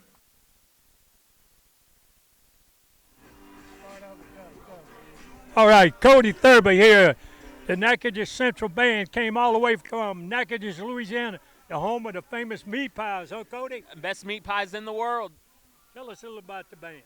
Nicknames, everything you can tell us real quick. Yes, our band name is the Pride of the Tribe Marching Band. We've been around for decades here in Natchitoches. Played all the football games, all the basketball games, a bunch of local parades, and today we find ourselves down here in the 225. Oh, 225, I like that. But who do I have here? What's your name, son? My name is Joshua Garcia. Joshua Garcia, Yes, you a sir. senior? Yes, sir. How long you been in the band? I've been in the band for about 4 years for high school, and then plus three more, so about 7 years. So are you going to college in the band? Oh, yes, sir. I've already been accepted to Northwestern State University on a band scholarship, and I'm going to be majoring in industrial engineering and technology. Fantastic. How about you, little lady? My name is Jolie Bull. I'm a senior. I've been in the band about 6 years, one less than him, and I'm wanting to go into a marching band in college, but I'm not sure exactly which one yet. Northwestern is my top choice. You hadn't picked a college yet? Northwestern's my top choice, but not yet. That's home, close, huh? Yes, sir. I don't blame you. Stay close to Mama's cooking. Yes, sir. But Cody, well, who are you kin to here? Hey, so Coach Thurber, head coach of the Patriots today. It's my older brother. And I think they up 14-0. Yeah, no, it's looking good so far. I mean, I've known my whole life how good of a coach he is. I mean, this is his time. Great coach, even better guy. And this is his opportunity to show that to everyone here today. Well, you know what? Your folks did a great job on both of y'all. Thank you. And listen, want to wish y'all a safe trip home, Merry Christmas, and great success in college. Thank you. Yes, sir. Thank you. Merry Christmas. Yeah, Chiefs. Yay, Chiefs. All right. Thank you. All right, well, that's pretty awesome. The Red Stick Bowl's got some great people involved in this. And just looking at some of these accomplishments, Antonio Cooley from the Eagles, from Scotlandville, all District 3 years. Yes, in that district, in that 5A district they play in, that's tough. That's tough to do. No question. From Dutchtown, I hope I'm saying his name right, Luke Legendre. Great snapper, battle-tested. How about a 30 on the ACT? Just short of what you and I made back then. I can't even remember what my score was. All I do remember is at UL Lafayette, I was getting in trouble. USL back when I went, I had 2.7 because you know what? I discovered the strip. Yeah. Oh, yes. And the strip is tough over there. How about Dwayne Beverly Woodlawn, team leader, 2-year starter? Pretty impressive. Let's go to the Patriot side.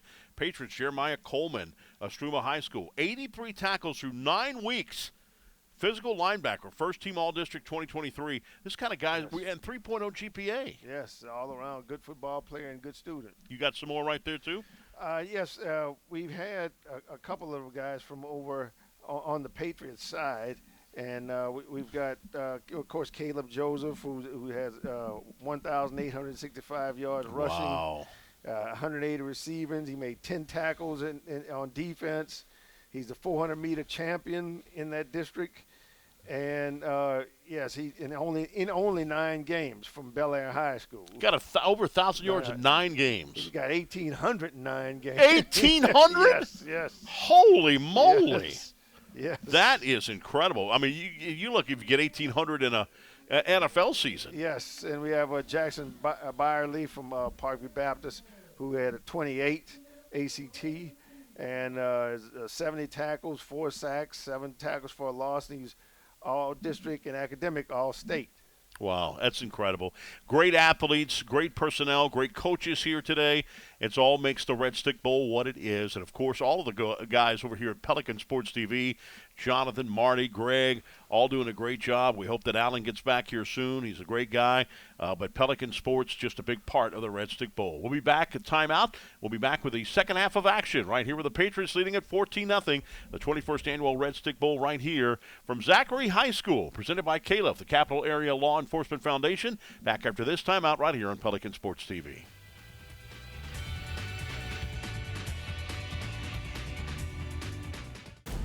Order like a champ at Raising Cane's. We've got tailgates of hand-battered, cooked-to-order chicken fingers and cane sauce, and jugs of freshly made tea and lemonade. Raising Cane's Chicken Fingers, one love.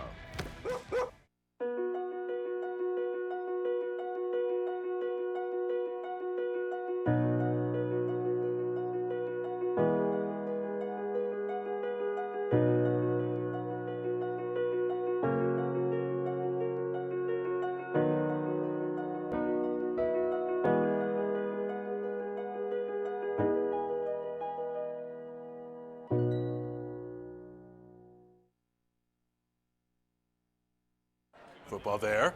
Football there. Football everywhere! What? How is that a flag? He landed on him after the sack. That's roughing the passer. Huh. Okay, what if he hit him high? Roughing the passer. And low? Roughing the passer. Well, what if he couldn't stop his body like a human, so he ends up trampling him, and then he's like, oh no, and he tries to go back, and he tramples him some more, and he's like, I'm so sorry, I'm a buffalo. I don't know my strength compared to you. Wait, what? Come on, ref! Let the boys... Cats down by 58 with 1 minute left. Hey, where's everybody going? This game's not over. So we're not the best. Our kicker stubbed his toe on the ball, and pretty sure our mascot has his costume on backwards. But this is our team. No matter what.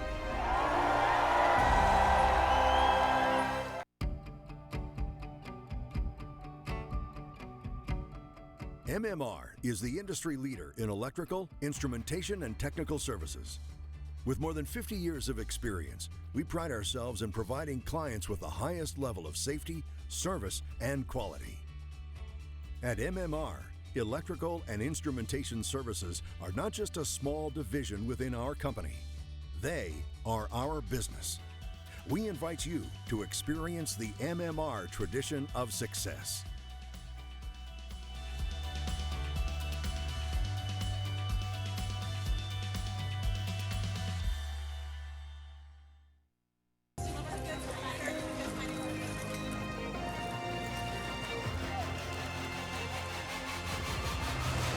It's your time to make a greater impact. U.S. Army Reserve.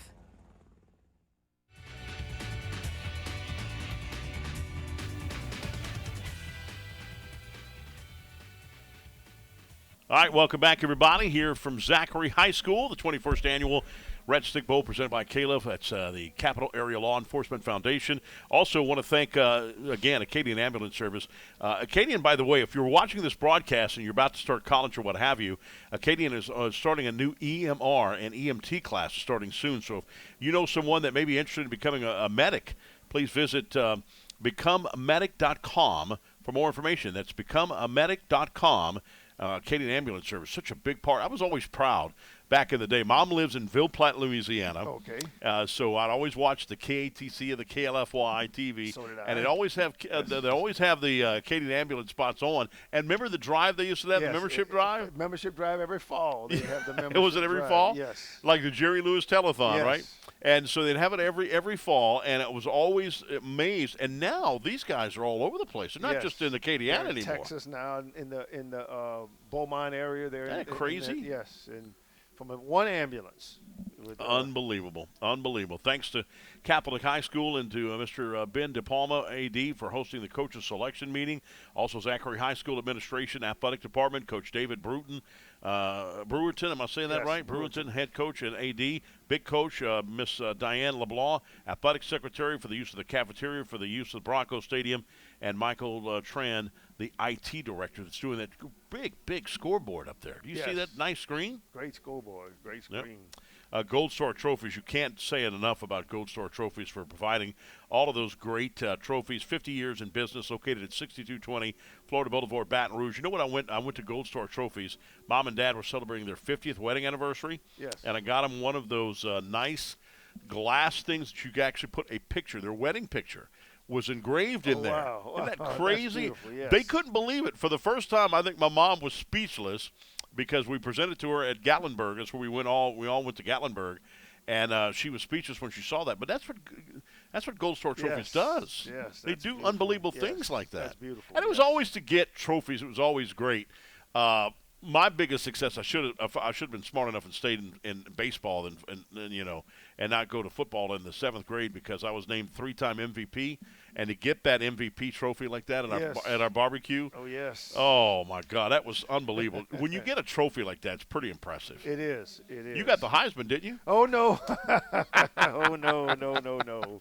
Well, Sean, I got to tell you, man, first half of this and meeting you, I've interviewed your wife before, so I've been enjoying this, brother. Yes, it's been a great The time. encyclopedia. Yes. This guy can bring up a fact just like that. He knew Coach Show's, and you taught me something I didn't know when Coach Show's left me at Pineville, that he went up to ULM. I thought he went to Northwestern, but he went to ULM as a grad assistant? Yes, and then went to Northwestern. Did he go? That. Okay. Yes. So I didn't know. And then, of course, was major success at West Monroe. Yes, he just set everything they're doing now is based off of what Coach Show's did. What Don did. Incredible. Yeah, incredible. One of the best high school coaches, and that guy was unbelievable. Little short guy, but if you think that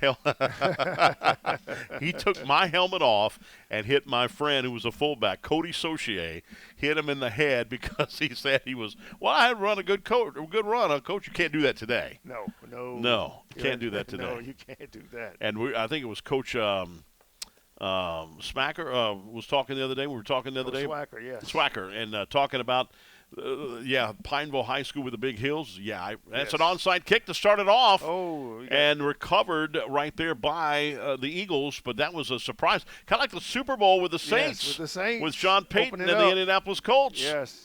And you can't do that in the NFL now. No. You can't only do it in the fourth quarter. But anyway, yeah, I used to run those tackle dummies up and down those hills at Pineville High School. It's a big stadium. Yes, I've seen the stadium over there at Pineville, in the hilly part of the Right. central Louisiana. Right. And we'd always be excited because Lynn Rollins, when I saw Lynn Rollins, I said, Lynn, you were doing high school football play-by-play on radio when I was playing, and Lynn's still doing it for LSU. Yes. And we were all excited. Lynn Rollins is here. Because we knew we had the game of the week. Yes. We were on radio. Yeah, Because now, every game's on radio now pretty much yes. on all these high schools? All right, here we go. Second half starting right here, 14-0. Eagles with the football and trying to come back here. Run right here, and right there where we said to the 48-yard line of the Patriots. That's about a 3-yard pickup on the play, 2nd and 7. So the Patriots look like they got determination. They went in that, or the Eagles rather, went in that locker room and said, you know what, we're down 14-0. We got a second half to go. Yes. I know my coaches always said that, hey, if they scored 14 points in the first half, we can score 14 in the second half. We can get it. Running the football again is Mosby. Mosby gets a big first down and a big burst down to that right side, gets it down about the 37-yard line and mark it down to the 35. Big hit on the play. Good job. Coach Barrett Murphy steps in here. What's going on, Coach? Not much of rent. And it's not paid yet, right? Handing a lot of checks out Yeah. to make everybody happy Yes. for the holidays. Yes. There you go, and it's right. First down. So what do you think so far? Good game? You like it? Yep. I mean, the kids are playing hard. They work 4 days, you know, and everything, but everything's good. Yep, it is. First down and 10. Ball is at the 36-yard line of the Patriots. Shotgun formation. Here's a handoff on the other side. Gives it out to Ruffin. Ruffin breaking some tackles and getting it close to the red zone. Gets it down to the 22-yard line. That's a nice pickup of the play of 15. It'll be first down and 10 at the 22 for the Eagles. And you can see now they've got a new purpose here in the second half, down 14-0. Yes. They're wanting to get a score on the board here. Yes. They're running the ball well. First down and 10 for the 22-yard line. Another handoff down to the right side again, trying it out. Ruffin and gets it to the 15, down to the 15-yard line. That's where they'll mark it out right there. It's a nice pickup on the play of 8, 2nd and 2. And remember, they were down to this area. They went for it on 4th down and 2. Didn't get it. It was 4th down. They had to turn the ball over on downs. We got a timeout of the ball game. Let's see if it's an official timeout or nope. It's a timeout called by the Patriots, and defensive timeout here because, hey, they're running it down like now like a knife through hot butter. Let's keep running it. Keep running it. Got a man who loved the wishbone when he coached Coach Murphy. And I hated the wishbone. As a defensive player, I couldn't stand it because you would get killed. Yes. It's if you don't stop it. Yeah. If you don't stop it, it's going to keep running it. As when Coach Murphy and I do the Schoolboys show on Friday nights, we always talk about Acadiana High with that veer offense that they run, and they go 70 and 80 on you. And it's called Fear the Veer, the Veer machine. And I hated it as a defensive player. I couldn't stand that. Because you want to have one spotter at least, but you put 2 other spotters with you, and somebody's open. Yes. Somebody's down the field's open. 10, 15 yards on a little route, Yes. A little rub route or a little hook, a little curl. Yeah, a little hook inside. That's it. All right, second down and 2 from the 15-yard line. Moving it inside the red zone. The Eagles now down 14-0 with 10:33 left to play in quarter number 3. That's going to be a false start on that right tackle. That's a false start on the right tackle. He moved his leg just to the last minute, number 53, Clinton Webb. And the defensive player, you're always taught to either point or hit him because that just bump him. Yeah, just bump him. That's right. Don't hit him too hard. Just kind of bump him. That brings it back 5 yards, so now it's going to be second down and about 8. And, look, they struggled on third down today. They do not have one third down conversion today, so this is big for them. They can't get too far behind the chains. Yes, you can't get too far because they can go in and score again. Yep. Second down and 8. Here's the handoff. McKnight is in the ball game, tries the other side, and now here we go. It's going to be a long third down conversion here. It's going to be from the 18-yard line. He's got to get to the 13, so it'll be about third down and about 6 for the first down with 10:17 left to play here in quarter number 3. The Patriots up by the score of 14-0. Sun splash day here in Zachary, Louisiana. Just beautiful, yes. And beautiful facilities, beautiful day. Coldest day of the fall so far. Temperatures were down in the 30s. And at game time, it hit 53. It's only 54. A warm 54 right now. Third down and 6. Shotgun formation. Back to pass. Looking around. Here's a throw. Nope. On a slant. Incomplete. But I tell you what. Almost looks like 14 Caleb Ricks might have been a little bit too early. He looked like he was a little early. No call on that play, though. It'll be fourth down and 6. And now you got to wonder. It looks like they're going to go for it on fourth down and 6. So they're going to go for it on fourth down and 6. I think down 2 scores, 2 touchdowns now. I think they've got to try to do something. Josiah Hogan is in the ballgame at the quarterback spot. Number 2. Yes. It's going to be fourth down and 6. Shotgun formation for Hogan. 2 wide receivers on this side, 2 on the far side. Back to pass. Hogan looking. He's going to run. He's got it. He's going to get the first down of the 10-yard line. He slowed down, but he does get the first down because it looked like at the line of scrimmage he was going to get hit, but he did get the 6 yards plus 2 more, 8-yard pickup on the play. Makes it first down and goal to the 10. Good. They're in business now. Good scoring. But position. they've been here before. Been here before. And they were 0 for 1 in the red zone, so hopefully they're not 0 for 2. Hopefully we can get a point on the board here for the Eagles. 9:23 left to play in quarter number 3. Shotgun formation for Hogan. And timeout being called. This can't be the second timeout called by the Patriots, right? Oh, it's a flag on the play. Too many men on the field against the Eagles. Ooh. Wow, number 82 was on the field, and he shouldn't have been on there. That's Travion Chaney, the wide receiver for right here in Zachary. 12 men on the field, brings it back 5 yards. First down and goal from the 15. That's one of those back-breaking type penalties that get you out of scoring position, cost you points. Mm-hmm. So first down and goal from the 15-yard line with 9:18 left to play. Just try to chuck it. I mean, not get it all in one play. Just try to move it down here, and then we'll hand the ball off to McKnight. McKnight will score a touchdown. McKnight from 15 yards out scores a touchdown, and he just looked like just a cannon. Well, he was shot out of a cannon when he got it. Shot through there. Was a great, but as I said, keep running the ball. Keep running the ball, Chris. And he did a great job on that one. I mean, that guy's speed, that young man, McKnight's speed, 5'11", 190-pounder from Madison Prep, played in the 3A level, and that's just unbelievable. So now we've cut it down to one score. The extra point would make it down only by 7 here, and kicking it will be Mr. Clayton Tate, 5'7", 145-pounder from Woodlawn High School. He's the kicker and the punter. This extra point attempt right here with 9:12 to make it a 7-point ball game. That should be a false start, and it will be. Yep, the holder was calling for the ball, but the center didn't snap it, and a couple of the left side of the line moved. That false start continues to hurt him on the penalty. They'll bracket up 5 yards. And now getting a little bit too many penalties for the Eagles right now. That the coaches want that. It's that kind of thing costs you in the end. Mm-hmm. You've got to be disciplined. You've got to be able to stay in place, especially on the kickoffs. Right. The extra points. But great drive for the Eagles Great on this drive. one, huh? They ran the ball well. Best drive of the, I mean, they got it inside the red zone in the first half, but they just really moved the ball down pretty easy on this one. It's good. Yes. It makes it 14-7, 9:12 left to play in the third quarter. We'll take a timeout here. Back in a moment with the 21st annual Redstick Bowl presented by CALEF, Capital Area Law Enforcement Foundation. Back after this right here on Pelican Sports TV.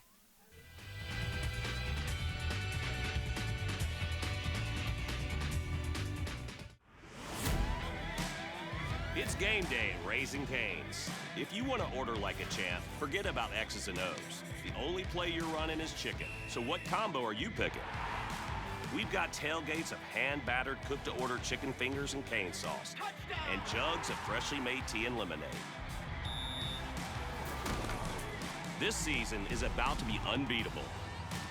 Raising Cane's chicken fingers, one love.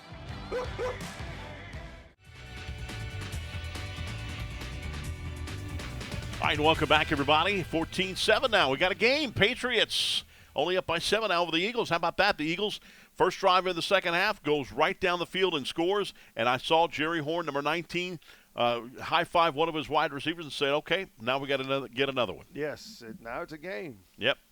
Here's the kickoff. And catching the ball is Jermaine Brown, a big wide receiver and kick returner, and gets to the 23-yard line. But a lot of players, not a lot, but there's some players who are starting to wear the hoodies with the thing on the back. Yes. I think it's a massive mistake because I don't know about you, but I have some guys with long hair that I've pulled their hair before and don't think I wouldn't pull that hoodie. Yeah, I'm going to grab anything to get you down. That's right. Yeah. That hoodie could be – I wouldn't wear a hoodie like that. At all. He needs to tuck that in. That's it. Because remember, we had the loose jerseys especially with where the shoulders were. Yes. You just grab that, or had half jerseys and stuff like that. Half Yeah. jersey. Yep. All right, and they were very loose. They're not tight fitting like these jerseys are today. First down and 10 from the 23. Got one wide receiver on the other side. That's Brown, and then 2 wide receivers on this side. Got a running back and a tight end. The tight end's on the left side right here. And Horn is back in the ball game at the quarterback spot through a 64-yard touchdown pass, the last drive of the last one. Good run right here by the Patriots. And a good run right there by the running back, number 8. That's Caden Jones, running back from Walker High School, 5'11", 185-pounder. A good run. Made a good run inside and bounced it to the outside. Mm-hmm. And that picks up to the right to the 37-yard line, 15-yard pickup on the play, and makes it a first down and 10. Pistol formation again. They run a lot of pistol. The tight end now in motion, but comes in on the side and just finds his way to stop right there. And fake handoff, but he should have handed off because big-time hit and a sack from behind, number 33, Antonio Cooley. There was 20 yards of open field if he hands the ball off. Oh, wow. One of the defenders, 42, Chase Walker's helmet come off. He has to come out of the ball game for one play at least. Ladarian Burns will come in for him from Port Allen. Good to have Port Allen here. Yes. Tonight in the house, or to this afternoon in the house. So with the loss, brings it back 5 yards to the 32-yard line. It'll make up a second down and 15, and both teams have struggled when it's second and long. There's not many plays in the playbook for second and long, second 15, third down and long, or anything like that. So what I would do on this one, a simple slant or a little wide receiver screen, a slip screen, something like that to kind of make it up, not do it for all 15 yards on this one. Horn back to pass again, and once again that defensive end was coming. It's a long pass down the field. Oh, is it caught? It is caught, and that was between two defenders. And he took a good lick, and he still kept it. He still caught it. That is an unbelievable catch right there for Joshua Thomas Jr., and he did it with two defenders and kind of a wobbly pass there, because I'll tell you this, we've got number 33, Antonio Cooley. He's making he's putting camp down the backfield. Oh yes, he is coming down with a head full of steam. Mm-hmm. Nice pass. We have a timeout. Oh no, we have an injury. Yeah, we have an injury on the Eagles on the other side. And looks like he's up and okay, thank goodness. He's all right walking. That's number 12, Roy McBride, a 6-foot, 180-pound quarterback from Baker High School. So the ball will be on mark to the 26-yard line. Nice big pickup on the play. And that's the second big pass right there for Jerry Horn. And as you said, the rush was coming down on him quick, but he had just enough time to get it out there. Yeah, that left tackle's having trouble containing Antonio Cooley on the other side. Yes. We'll have to see on this one if Cooley can get to him. He already had a sack on this drive alone. Coming in the ball game with the running back spot will be Caleb Joseph, the running back from Bel-Air. And two wide receivers on this side, one to the far side. I'm going to tell you something here in just a minute after this one, after this play right here. And I'm seeing Bel-Air High School. And here is the handoff to the Bel-Air guy, Caleb Joseph. And he gets hit from, goes backwards, loss of 1 yard on the play. So I'm from Cajun country, Ville Platte, Louisiana. That's where I moved when I was 5 years old. And Mom still lives there now. So when we say Bel-Air, that means somebody's hot. The Cajun is hot. Yes. You are Bel-Air. Yes. Yeah, like my sister was always called Bel-Air. My mom would call him that Bel-Air because she's a hot-headed. Yes. And that's what I saw when I first moved to this area, Bel-Air High School. They're all hot. They're all mad like that. 2 yard loss after that. He didn't like that one. 12-yard, second and 12, I should say, 2 yard loss. Back to pass is Horn now. Horn's got to step up, and he may run. No, he faked the pass. Now he's going to run, gets it inside the red zone, and gets it on down to the 16-yard line. And right now, both of these teams, Sean, or their first drives of the second half have been very good.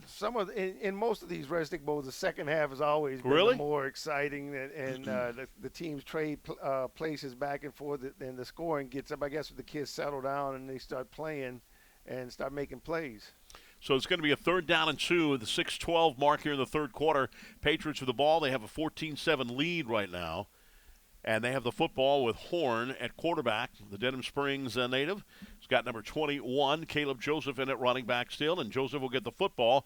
And Joseph will keep moving it, but he will not get to the first down marker. He will be about a yard shy on a 4th down and 1. So do you go for a field goal here, or do you go for the 4th and 1? I'd go for the field goal just to get the 17-7, get the 2 scores. And that's what they're going to do. I believe that's what they're doing. Number 25, Breck Schultz is coming out. The kicker from Live Oak is going to come out and try a 35-yard field goal. And holding it will be the quarterback now, Jerry Horn, who can pick it up and run it. But on 4th down and 1, I'm like you. I would go for a 10-point game here, back to a 2-score game here if they can do it. And timeout called. And too many men on the field again. Oh, my goodness. Or do they call the timeout? I saw one official's got his hand on his – I think they called timeout before. Yeah, it's going to be a timeout called by the Eagles, and that is going to be their first timeout, so they'll have one more left as well. And we'll keep it right here because we don't want to miss the field goal here from the Redstick Bowl. I see Santa Claus has made his way down to the other side by the field house there. Good to see that. Good to see Santa. So where did you go to high school at? I am a graduate of Jeanneret High School. Jeanneret. Yes. Yeah, no, okay. And I'm from Iberia Parish. And of course, I'm further south than you guys in Ville Platte, so we're on the coast. And in Iberia Parish, right along Vermilion Bay. Yep. Are you shocked amount of good football is here in this state? I mean, you're such a great encyclopedia for football. This state is just always rich in football. All my life, it's always been, especially where I'm from, football has been you've always had pro football players coming out. When I was a kid, watching Johnny Hector and all these guys coming out of Leonard Marshall coming out of there. Here's the kick. It's up, and it is a two-score game. 17-7 with 5:07 left. We'll continue that conversation when we come back with timeout right here. Back in a moment, the 21st Annual Redstick Bowl presented by Capital Area Law Enforcement Foundation. Back after this timeout here on Pelican Sports TV.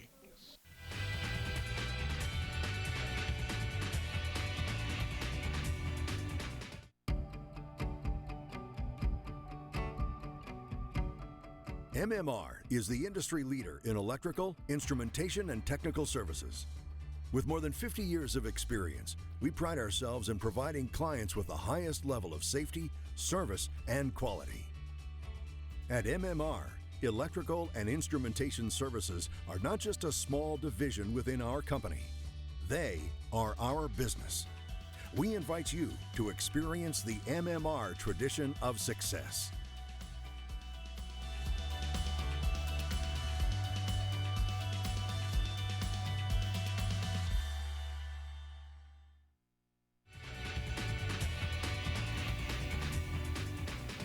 All right, welcome back, everybody. Redstick Bowl. Here's the kickoff. 17-7 out of the Patriots over the Eagles. And how about this? Kick goes out of the end zone for the touchback. Pretty nice. But we were talking about the high school talent from the state of Louisiana. At one point, New Orleans had more NFL players than any city in the United States. And it was St. Augustine High School. Yes, St. Aug. Oh, man. All of the and now it's Long Beach Poly, but St. Aug is still in the top 3 right now. Right. And yes, it's just a hotbed of football. Great football players, just really good football players. From New Orleans, the Edna Carrs, who won the championship for the second year in a row, the John Curtises, and then up north you had the great the Neville and Rustle teams. Evangel, the great Chick Childress at Ruston, Charlie Brown at Neville. There were several times when the state title game was a rematch of a district game, and South Louisiana down in Acadiana where we're from. Right. All the great Kevin Falk, the great players, Johnny Hector, Leonard Marshall, just great football players. Guys in Louisiana know how to play football, and they'll knock your head off. Leonard Marshall was responsible for Joe Montana saying goodbye to San Francisco, that big hit in the NFC Championship game. I thought he had killed him. I know, me too. Did you see his head go back? All right, second down and 6 after the 4-yard pickup. Quarterback's going to keep it this time. And Tylen Johnson will get a few yards on the play, gets him down to about the 28-yard line. Yeah, big play. And I remember one of Leonard Marshall was on the New York Giants, and Bill Parcells was mic'd up. And he says, if you get one more personal foul, he said, but Coach, no, he said, one more personal foul, and you're going to polish that bench with your butt. Sound like Parcells, yes. Third down and 2, and let's see if the Eagles can convert on this one. They were very successful in the last drive. First drive of the second half. Then they're going to go a little sweep on the other side and got it. First down. How about that? They got they needed 2 yards. They got 4. Run it and run some play action. Then after that, you can run a little play action. So now they're beginning to go a little bit. They're not trying in the middle on the A gap or B gap. They're going more on the outside, a little sweep right there, and finding success on that. Finding some success. They ran a keeper. He kept it on the zone read that got some good yards. But like you said, with 3:37 left, you're down by 2 scores, 17-7. You better be able to do something here. really almost in a way you got to be able to score. Got to score on this drive. And here. you can see assignments right here. You don't know if you're going to be in. You don't know if you're out. Number 82 just comes into the last second right there. That's Cheney. He's in the ball game now, running the football and gets caught from behind right there as Ruffin from behind. Zachary High School native gets hit from behind to the 29-yard line. That's going to be a loss in the play, man, all the way back to the 29. It'll be a second down and almost 16 yards. Yes, that one hurts. So now you're an obvious passing down, and the defense has the advantage now. Mm-hmm. You go to right side, it worked. Try the left side, and it didn't work at that one. Good job right there for number 33, that defensive end that was there, the Jamar Smith from East Ascension is pretty much holding his own down there on this side. All right, second down and 16. Back to passes Johnson. Now we've got a false start. That's not going to be second and 21. Boy, just keep getting behind the chains. Going backwards, and this one tough right here. And the first drive was absolutely unbelievable here in the second half. This one is being balked down. And notice they're getting a lot more penalties in the second half, too, than they did in the whole ball game. Yes. So it'll be second down and 21 now.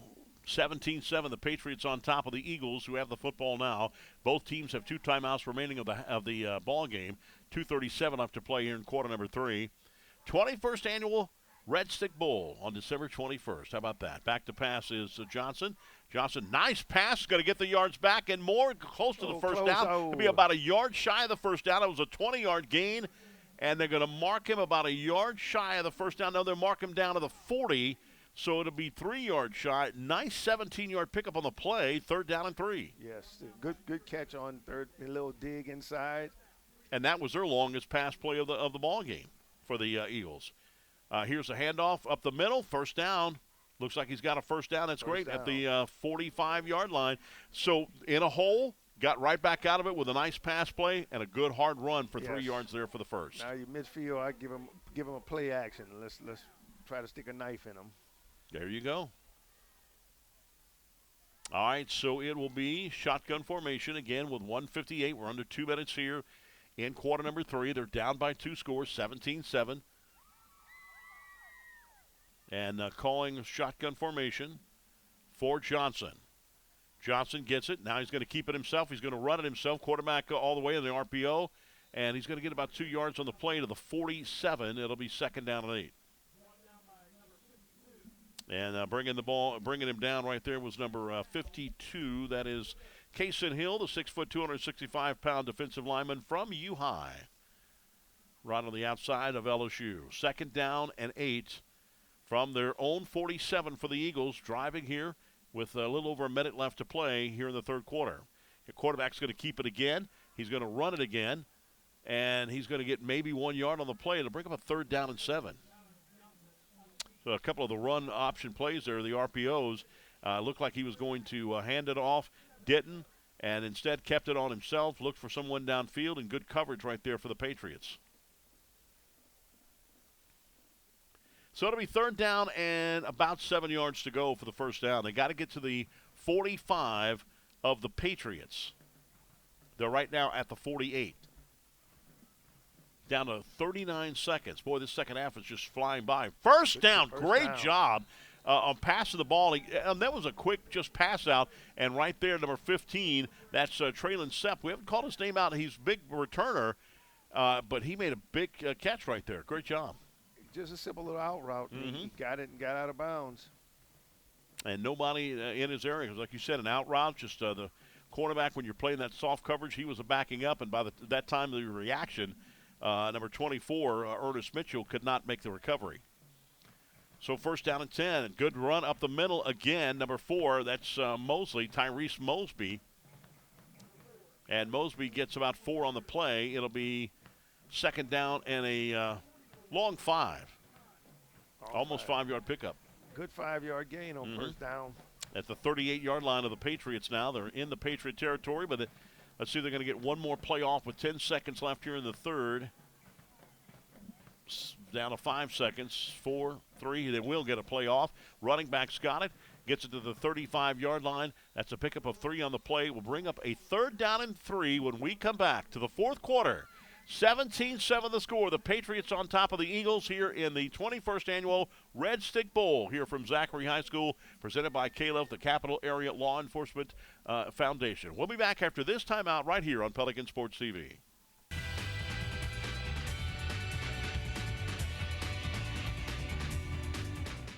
Hey, Coach, let's talk about the Capital Area Law Enforcement Foundation. It was founded in 2016 after the horrible shooting that killed 4 law enforcement officers and wounded 2 others. It was found that their bulletproof vests couldn't stop high-velocity bullets. So CALEF sought out the best available armor, Angel Armor. We want our law officers safe and to go home to their families every night. Visit CALEF.LA or call 225-933-4700 for more information on making a donation.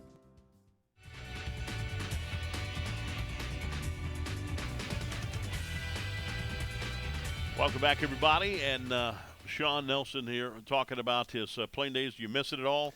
Sometimes, but just as a spectator, I'm good over here on the side. That's what we were talking about. We went to indoor practice facility to watch some of the practices. My knee was hurting. I knew a front was coming in, and I had a hairline fracture I didn't know about. I didn't go to the doctor. Right. And I had a hairline fracture. It was burning the middle of my feet. Don't happen all the time. And my doctor said you had a hairline fracture and you didn't deal with it. Oh, great. I sure did. And here's a good run. McKnight's getting in the red zone to the 15-yard line. And here we go. Here come the Eagles. As I used to tell my teammates, I still do. I say, I can catch it, just don't hit me. You see, if you let me just catch the ball, I'll get out of bounds. You don't have to hit me.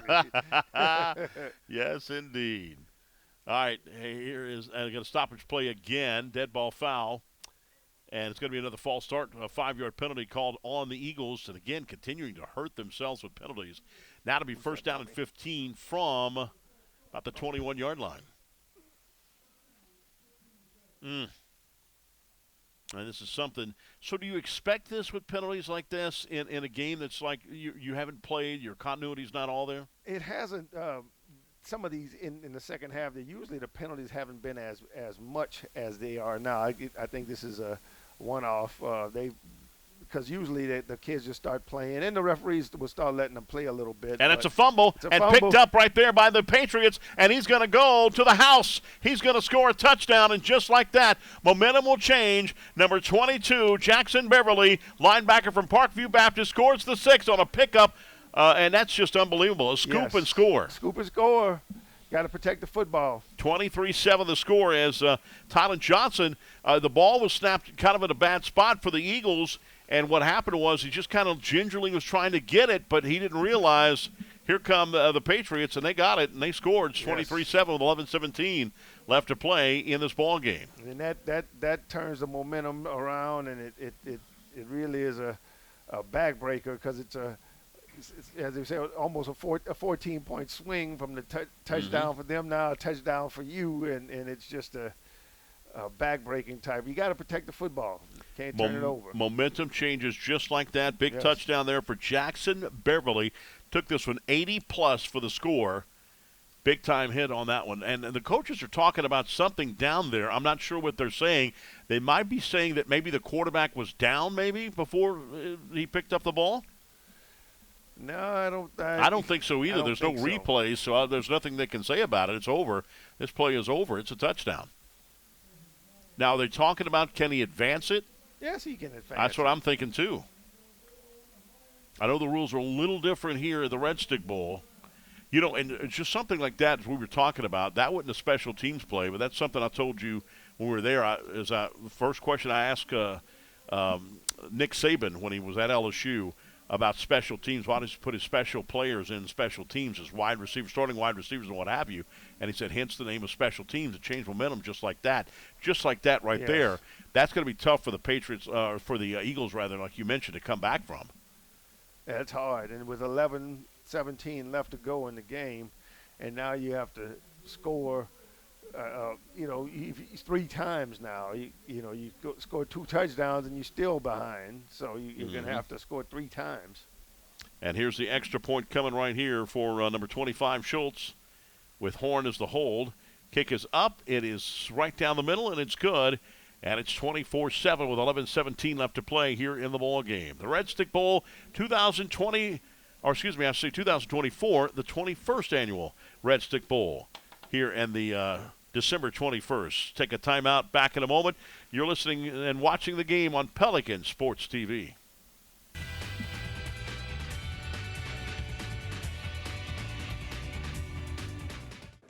Yeah, so what happened out there tonight?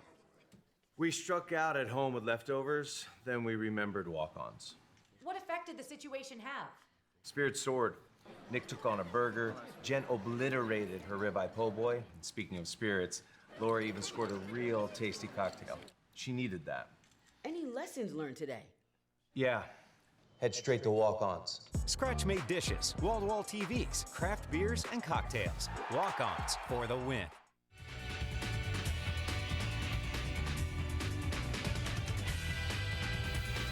All right, welcome back, everybody. The 21st annual Redstick Bowl presented by CALEF.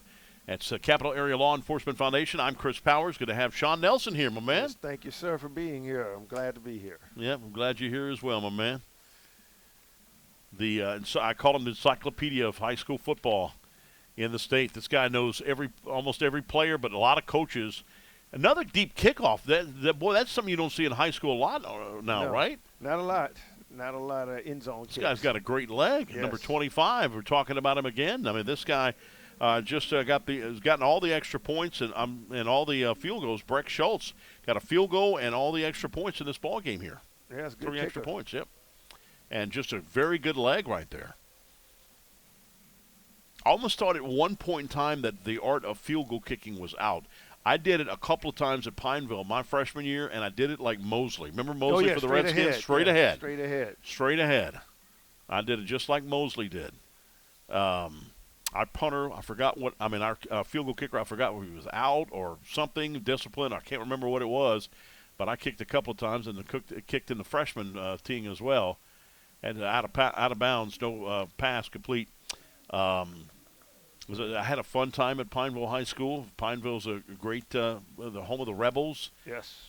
Coach Don Schaus was my coach for 1 year, and then after that, Coach Mike Desidere. Okay. And I didn't know he was still. I mean, I'm sure he's retired, but Yes.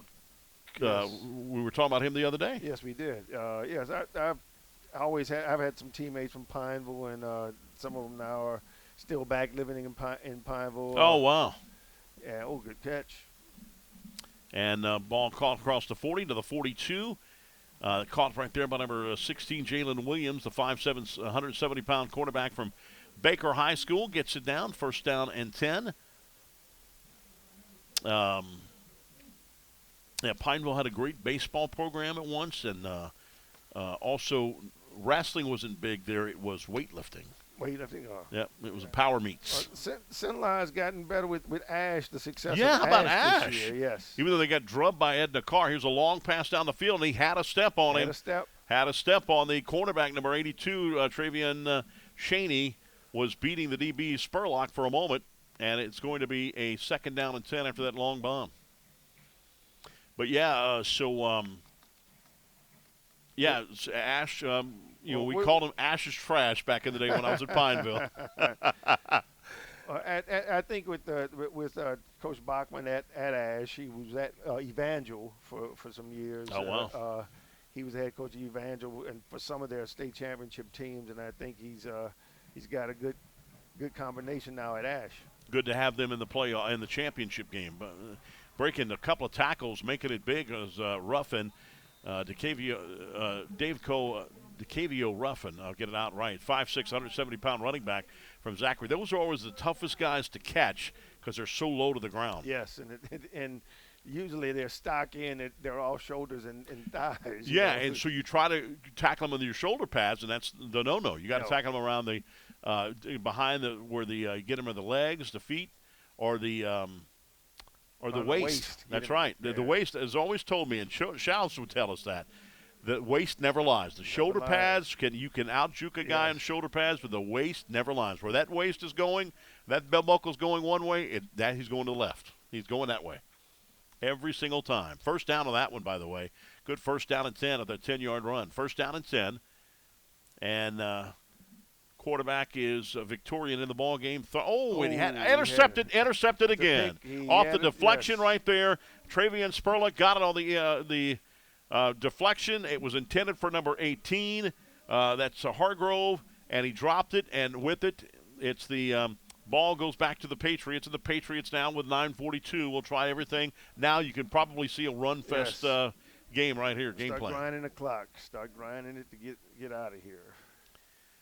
That's big right there. So Patriots doing what they had to do today. Now you can run the victory now. That's right.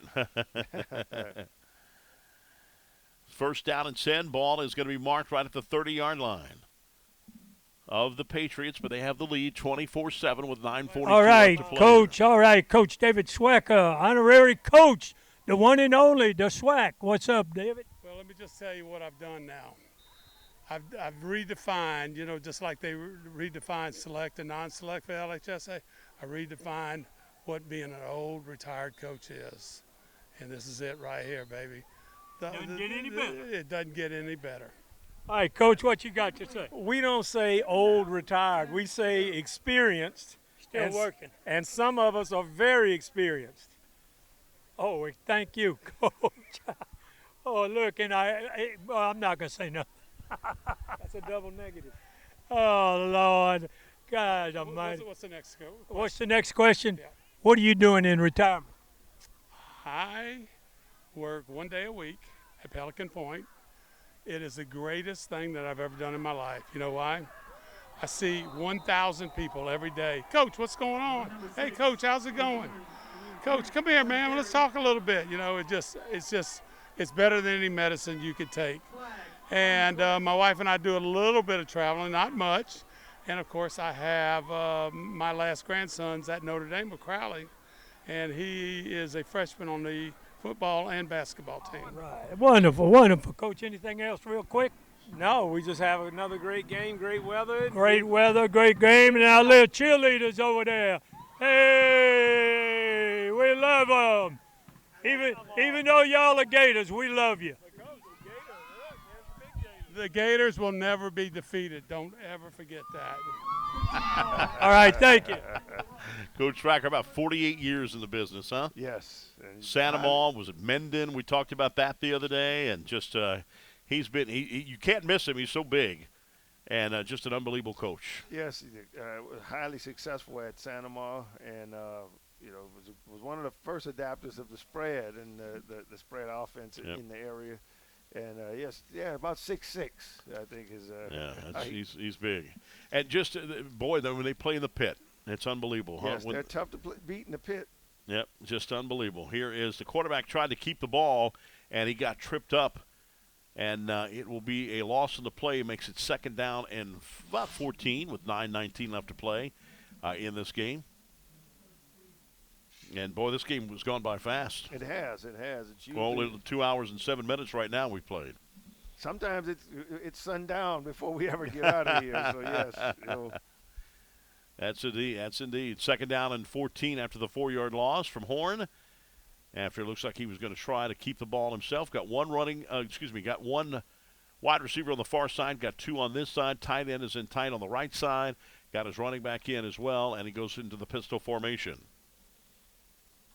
As the Patriots up 24-7, handoff, and a good fight. The Eagles are not letting up. Even though they're down 24-7, they're not letting up. They're playing to the final whistle. It's another loss of the play. It brings it back to the 45, so it'll be third down and 15.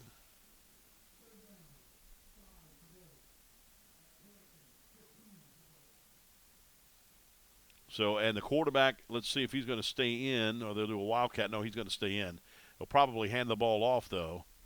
And number 21, his jersey's messed up. Caleb Joseph has got his jersey messed up a little bit, but I can see it is 21.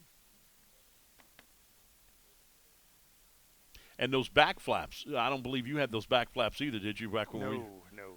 And I'll tell you another thing, too, and just we're going to let this play go right here. And one of the college coaches told me about this the other day as Horn tries to keep it, he goes down. Also, you notice there's a lot of quad injuries now.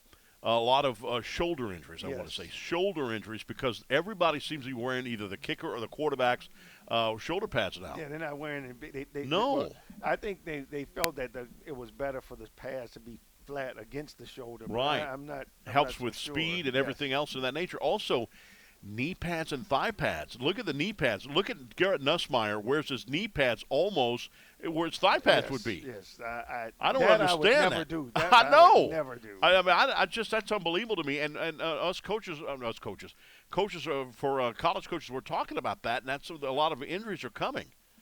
Hall of Famer Coach Pete Richardson told me he believes that's why there's a lot of shoulder injuries more than anything, because it's like everybody's wearing either the kicker or the quarterback's shoulder pads now. Yes, yes.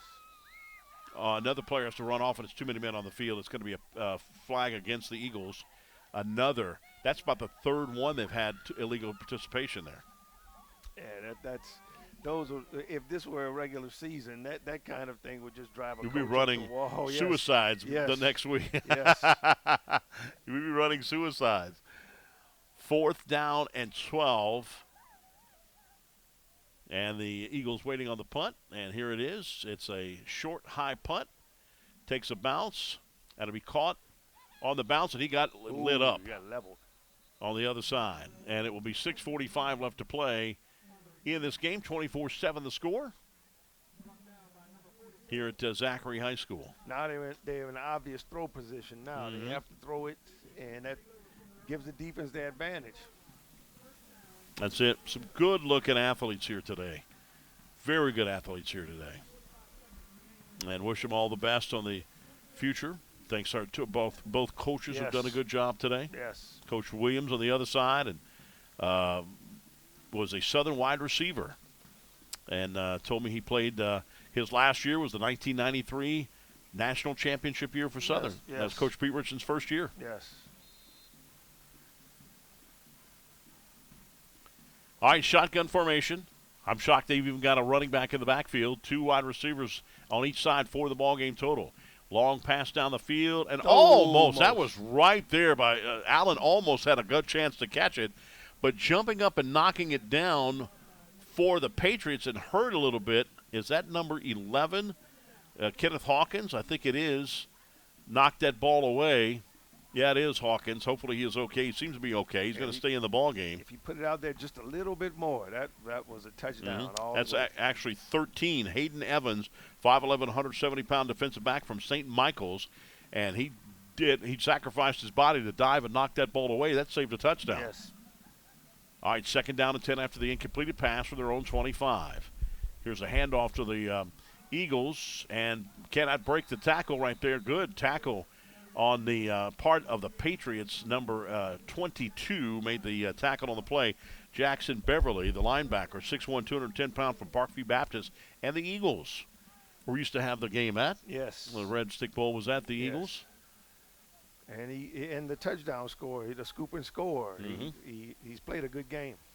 So it'll be 3rd down and 9. More substitute problems happening. 2 other players are coming and running off the field here for the Eagles on 3rd down and 9. Shotgun formation, back to pass, and looking for another long pass, going to overthrow his. No, I thought he overthrew his receiver, Allen, but Allen got underneath it on a diving play and almost made the catch. I kind of thought that Hogan overthrew him, but boy, he made up some good air time to get back. And he almost made it. He almost brought it in. And they're going to have to punt the football with 5:54 left to play in this game, with the Patriots up 24-7 over the Eagles.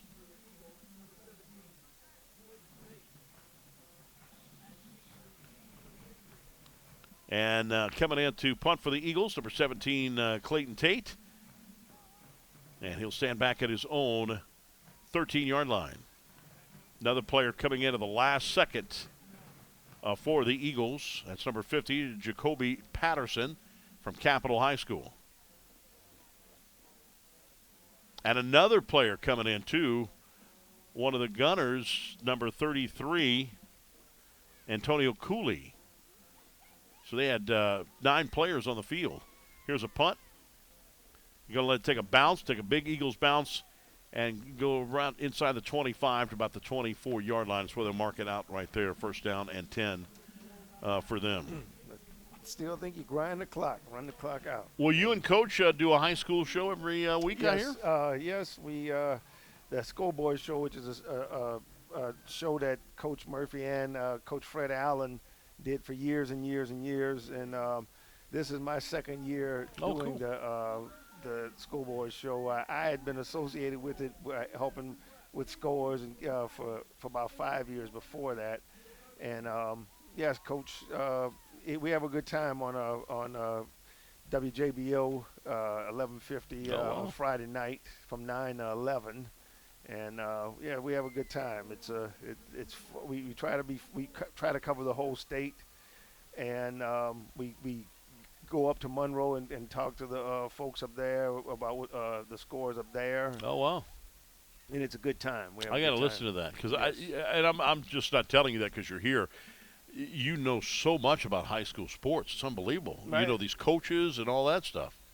I've seen to be pretty good in knowing some people and in college football as well. It goes all the way to because now I have some friends in coaching in the pros now. So wow. In the NFL. So yeah, it's just being around the game. You know, it's just all these years. For the fourth time, the Eagles had illegal participation again. That's the fourth penalty. They've had too many men on the field. And with that 5-yard penalty makes it 1st down and 5 for the Patriots. 5:41 left to play in the game. Play action pass, and Horn is now going to pass the ball. And got it with 1 foot in. He got it. Good job right there by number 18, Marquez Williams. And Horn and the wide receivers now putting on a clinic. This guy, Williams from Southern Lab. Southern Lab. He's had some good catches today. Big 1st down will bring it to the 46-yard line of the Eagles.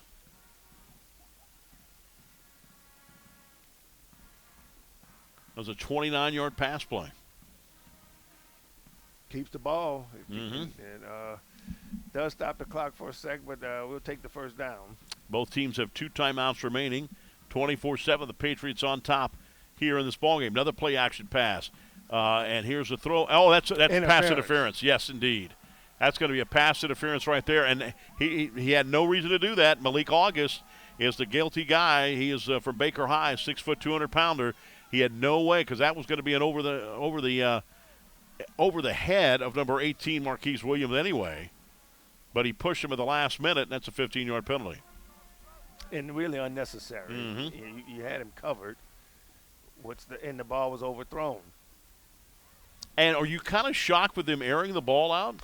No, because I think that they were the way the line was pinching, trying to stop the run. It was just turning into 3 and out and 3 and out. You got to loosen them up, and they've been having guys open. It's just a matter of getting the ball to them.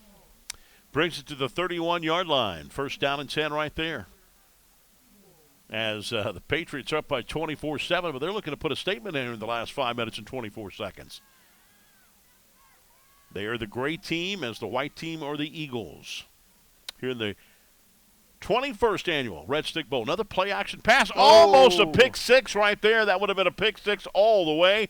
Intended on the side for Joshua Thomas Jr., but standing right there, and he knew he would have had a pick six, but the Eagles could not convert on that, and that is number 20. That's Grant Morgan, the 5'9", 165-pound quarterback from Dunham. That makes it a 2nd down and 10. That would have been a pick six. That would have got them all fired up. Yes. Right there with the last 5:19 left. And they would have gotten the ball back due to the All-Star rules. They would have gotten the ball again. They would have received the ball a 2nd time. It's almost kind of what Indiana did last night to Notre Dame towards the end, even though it was so off, wasn't even close. Here's a pass on out to the running back, Thomas. Oh, actually to the wide receiver, Thomas. No gain on the play to the 31, 2nd and 10.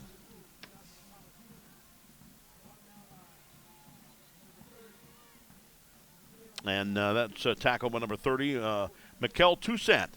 We can say that. We know how to say those. We do. I love it when they come to the Cajun names and people come to me and say, what is that? 5'10", 205-pound linebacker from North Iberville Parish, North Iberville High School. Good year for North Iberville this year. Really? Had a good year. So it's going to be 3rd down and 10 from the 31-yard line. and nowhere near field goal range here. It'd be about a 48-yarder from here, so I wouldn't think that would happen. You're going to punt it or go for it. It's going to be a quarterback keeper to the 30, 25. Still on his feet. How about Horn putting on a clinic to the 20, and he gets a first down.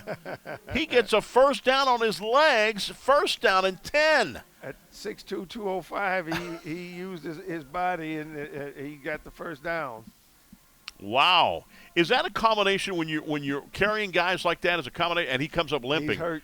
Is it upper body strength, or you think lower body strength on something like that? Mostly lower body strength. If you're trying to break tackles, it's lower body strength. If you're out in open space, you can stiff arm, or you can. Guys don't use the stiff arm as well anymore, but you can do that. But it's all lower body.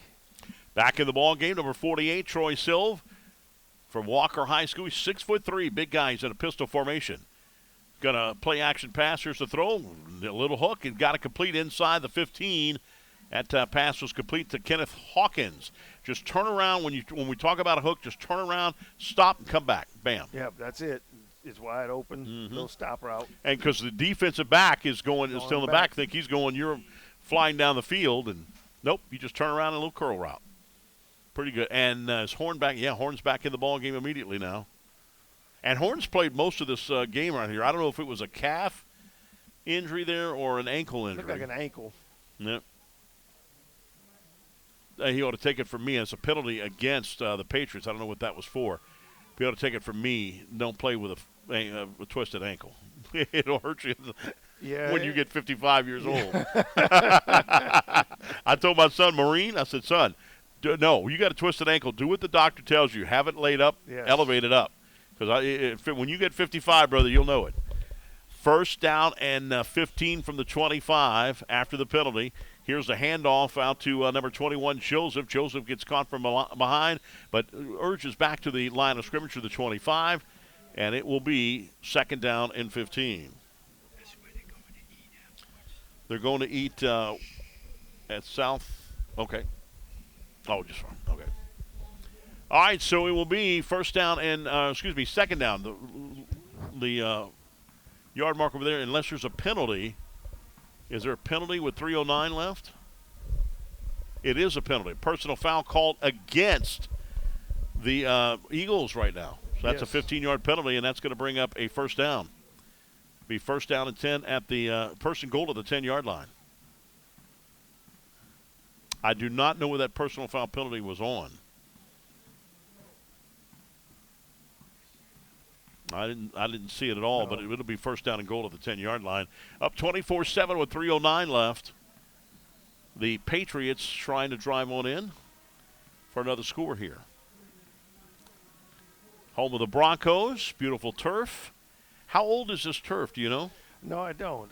But they maintained it well here, and of course it's a great footing out there, and it ensures with rain or whatever you can have a good good footing. Back to passes, Horn again. Play a pump fake. Here's a throw, and just missed to number 9, Willie Martin Jr. Incomplete. Martin Jr. is tight end from St. Helena, 6'2", 230 pounds. Just beautiful. In the Superdome with the sand and the crushed rubber, 450,000 pounds. Oh. That's how much it weighs. Wow. Isn't that crazy? That is, yeah, with the sand field. I don't know that if I would want to play back, because, I mean, that dirt gets in your eyes, it's one thing, but pebbles in your eye? Pebbles, yeah, that is. How do you get that out? You just drain or flush, you know. Of course, in the NFL, they've got all the bells and whistles. All right, here's a handoff, delayed handoff right here, number 21 again. That's Caleb Joseph, and 2:57 of the clock is ticking. He's inside the 10 of the 9. It'll be third down and goal from the 9-yard line. 2:47, and the clock is ticking. So obviously the Patriots will win this year. Look at the medical staff down there, all the trainers and what have you. It's great run organization here. Yes, great for Coach Lorio and Coach Murphy. They've always they work tirelessly every year to try to bring this game to fruition. Here's a throw, and it's going to be a touchdown. It's going to be a touchdown right there. Number 5, Jermaine Brown, just get to the goal line, turn around, and that's what he did. And Horn's putting up a clinic. He's putting on has a good game today. He's going to be a good candidate for our player of the game. We have a player that's down on the other side, and a medical timeout as we'll have officials looking to make sure he's okay. And seems to be he's getting up. That's number 3, Malik August. Yes. Yeah, from Baker High School. Good. That's another good thing too. We're going to have no major injuries in this ball game today. That's the good thing you take out of it. It's 30-7 the score. Extra point could make it 31. And Horn will get out there and hold for the extra point. Here's the snap. Here's the kick. And perfect for Schultz again. Schultz, that's his 4th PAT, and he had a field goal as well. 31-7 is the score. We'll take a timeout. Back with the last 2 minutes and 19 seconds here, the 21st annual Redstick Bowl, right here on Pelican Sports TV.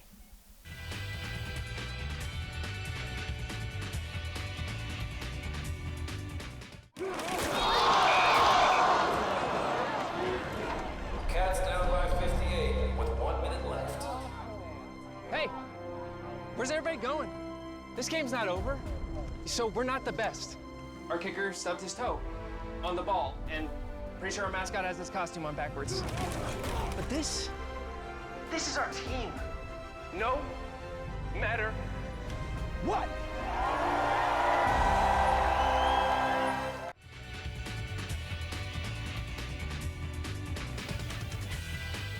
Welcome back, everybody. As you see the band right there playing their tunes. This is 31-7 the score. 2:19 left to play in this ball game as the Patriots having a little trouble with the players supposed to be on the deal, the assignments, be on the kickoff team. And here's the kickoff again. Good leg right here. Yes. Oh, my goodness gracious. Another one to the end zone. Is he getting any looks right now I'm as far not as sure, colleges? but he should be. You kick it to the end zone, you should be getting looks. Yes, he could use this. I know he's probably got a good highlight film from Live Oak, but he should be getting. I mean, and you get it in the college level, and they build that, and all that stuff. It's like there's not many times that the college, staff can get there, and the only one I could say that they couldn't put any weight on him, and it's shocking here, was Jaden Daniels at LSU. Yes. Goodness gracious, we couldn't put any weight on him. And I'll tell you something else. A nephew of mine went to the LSU camp first. Les Miles was head coach then. Then he went to the Doug Williams camp. And my nephew was shocked. He was from California at that time. Was shocked. Here's the pass down, and it's going to be incomplete. Was shocked how much the players were bigger here in Louisiana than they were in California. Yes. And so one of the parents asked Doug Williams that, and he said because of red beans and rice. And everybody started laughing. He goes, no, I'm joking. We get more protein than you guys do in a lot of other places. That's why you got bigger players. I met a guy at the LSU camp that was 6'4", 6'5", and I said, well, what year are you in? He said, sophomore. You play here at LSU? No, I'm in high school. Yes. I mean, this guy was 6'5", huge. There's some big old boys, yes. I mean, my goodness. I agree with Doug on that. I never thought of it that way, but I agree with Doug on that one. It's just more protein. Yes. They're eating salads and all kind of whatever stuff they're eating. But we got protein down here, and red beans and rice is a big, major protein, big time. Wheatgrass. They're eating a lot of wheatgrass that they're eating in California. Yes. Yes. But I didn't realize that. My nephew was just blown away by what the size difference was. I never realized that. I've looked at some football games on, like I watched the California championships last week on Fox, and they're just a lot. What I see, a lot of they're very tall, but they're not very. They're not filled out. Right. And the high school national champion modern day has a decent size, but they're not overwhelming. Yep. Timeout being called. That's called on the Patriots. On the Patriots. Yeah, it's like what was it my coach would say? He said, well, a guy would think, can I be a good offensive lineman? No, you don't have potatoes in the sack, and he hit his bottom. Yes. You got to have potatoes in the sack. Have potatoes in the sack. Yes. Because you got to know you're not going to be able to move back. Swacker was big on offensive line. Yes. He was telling us about that. And a lot of people think offensive line is the easiest thing to do. It's not. No, it is. You have to be able to know. You have to be able to think fast, know who to block, then remember the snap count and come off the ball quickly. And the offensive line guys have always been at a lot of schools have always been the better students. They've always been good students. You have to be smart to play O-line. And it's not just brute force and run into a guy. Right. You have to know a lot. Right. That's why LSU, I think, struggled this year because their interior, their inside, their two guards and center were brand new. Yes. Basically, and your two tackles were great, and they're going to be in the NFL. Yes. But when you've got struggle like that, you're trying to help everybody out instead of doing your job and blocking your guy. You want to help everybody out. Here's the snap as the Eagles down 31-7. Here's a throw again behind his intended receiver Johnson, incomplete.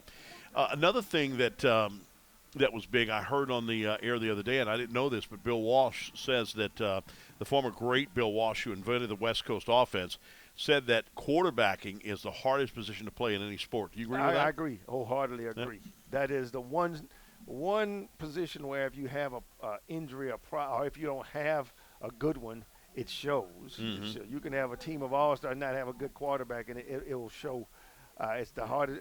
June Jones, a friend of mine, told me it's the hardest position in pro sports, and that's the first person I heard that from, and it is the truth. Yeah. I didn't think about that. I knew it was the hardest position in all of football, but I didn't think it was that in all sports. And also, it's because there are 11 guys on the other side that would do anything to get you out of the game. Right. And that's hard. That's hard. Yeah. Everybody's going for the quarterback. Right. And if a wide receiver gets rubbed somewhere and he's late and the ball's thrown, it's an incomplete or an interception, and everybody looks at the quarterback like he's a goofball. But it's a reason for that. It's not backyard football and go 15 yards and turn around and I hit you. No, this is where you throw before he makes his turn, and sometimes that happens. And then another thing is was very interesting about it. I think that the quarterback is the hardest position. I think cornerback is the second hardest position. You got to backpedal, and this is something that Bill Arians. That's why these coaches are so awesome. Bill Arians, when he saw the Honey Badger coming out of college, he said when the Honey Badger backpedal's great, but when he makes his turn, he loses a step on the wide receiver, and that's where he said, you know what? I'm not going to let him do that. I'm going to let him be safety, and he's an all-pro safety. He's all-pro safety. Isn't that crazy? Great career at safety. That shows you how great Bill Arians was as a coach. He's just a great coach. That's what great coaches do, because he never was a safety at LSU. He was always a cornerback, and he's a playmaker. Playmaker, yes. Yeah, and then I think the third hardest one, and a lot of people think it's a piece of cake easy, is wide receiver. If you don't run that right route, wide receiver, it's not just a run 7 like we just talked about backyard football. You got to run the perfect route, and if you don't, you're not going to be playing long because your quarterback's not going to like you. No, and in the NFL, a lot of these routes now are what's called sight-adjusted routes, where you have to run based on what you see. Here's a long throw, incomplete. Cam Newton was talking about when he first came in to the pros. He said, so you're doing 7-on-7 drills? Yes. He goes back, 3-step drop, and he turns around. His receivers are 30 yards down the field. He said, that's the difference between college and pros. Yes. 30 yards down the field. Yes.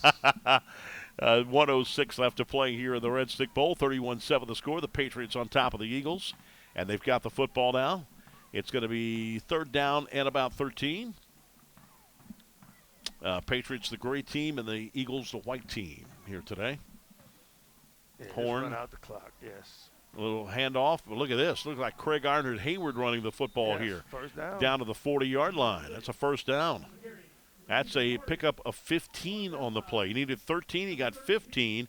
First down and 10 to the 40-yard line in the Eagles territory, and that will probably do it right there. That will probably do it. Or maybe one more play. Oh, yeah, but I'm saying yes, that's it, yeah. That's it. And you can see some fans heading to the stands right there.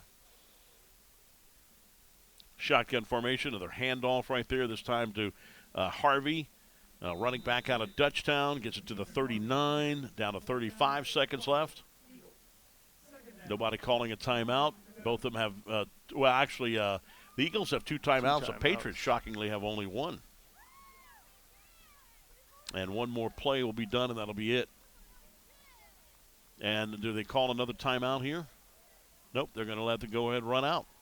And that's going to be the end of the ball game. The Patriots win it 31-7 over the Eagles here in the 21st annual Redstick Bowl.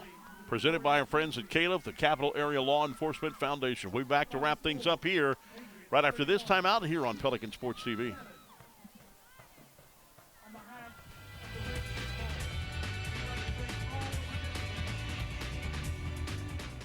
Hey, Coach, let's talk about the Capital Area Law Enforcement Foundation. It was founded in 2016 after the horrible shooting that killed 4 law enforcement officers and wounded 2 others. It was found that their bulletproof vests couldn't stop high-velocity bullets, so CALEF sought out the best available armor, Angel Armor. We want all our officers safe and to go home to their families every night. Visit CALEF.LA or call 225-933-4700 for more information or making a donation. Football there. Football there. Football everywhere! What? How is that a flag? He landed on him after the sack. It's roughing the passer. Huh. Okay, what if he hit him high? Roughing the passer. And low? Roughing the passer. Well, what if he couldn't stop his body like a human, so he ends up trampling him, and then he's like, oh no, and he tries to go back, and he tramples him some more, and he's like, I'm so sorry, I'm a buffalo. I don't know my strength compared to you. Wait, what? Come on, ref! Let the boys... It's game day at Raising Cane's. If you want to order like a champ, forget about X's and O's. The only play you're running is chicken. So what combo are you picking? We've got tailgates of hand-battered, cooked-to-order chicken fingers and cane sauce, and jugs of freshly made tea and lemonade. This season is about to be unbeatable. Raising Cane's Chicken Fingers, one love.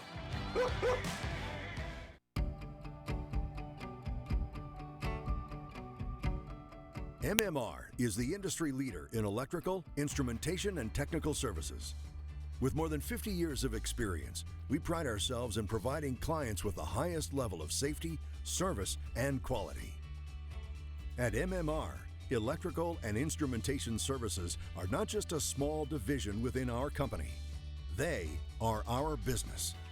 We invite you to experience the MMR tradition of success.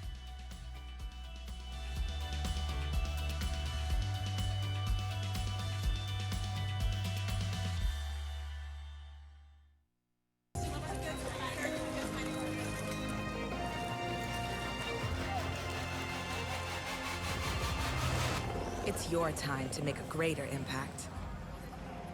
U.S. Army Reserve. Order like a champ at Raising Cane's. We've got tailgates of hand-battered, cooked-to-order chicken fingers and cane sauce, and jugs of freshly made tea and lemonade. Raising Cane's Chicken Fingers, one love.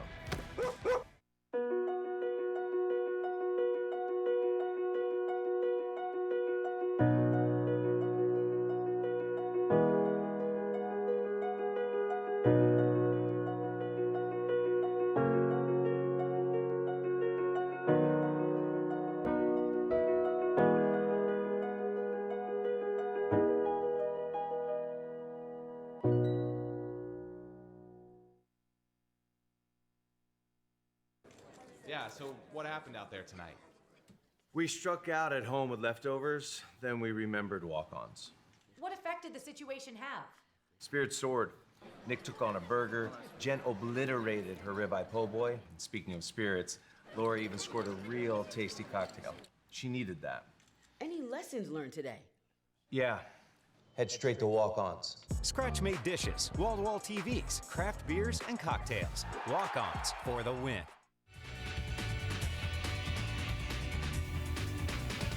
All right, we're going to go down. The trophy presentation is just about to happen here. The 21st annual Redstick Bowl has come to an end, and the Patriots win it by this big-time score here in this ball game. Let's see if we can pick up the mic downstairs. Great, wonderful guys this week. I enjoy each and every last one of them. Also, I'd like to special thanks to the Patriots. Congratulations for the way you played today. I'm proud of you guys. I wish you the best. And Coach Summer, hey, man, I appreciate you. I've known you for a while now. You always been solid. You always held me down, so I appreciate it. Once again, it's been a pleasure to serve as Redstick coach here. I appreciate it.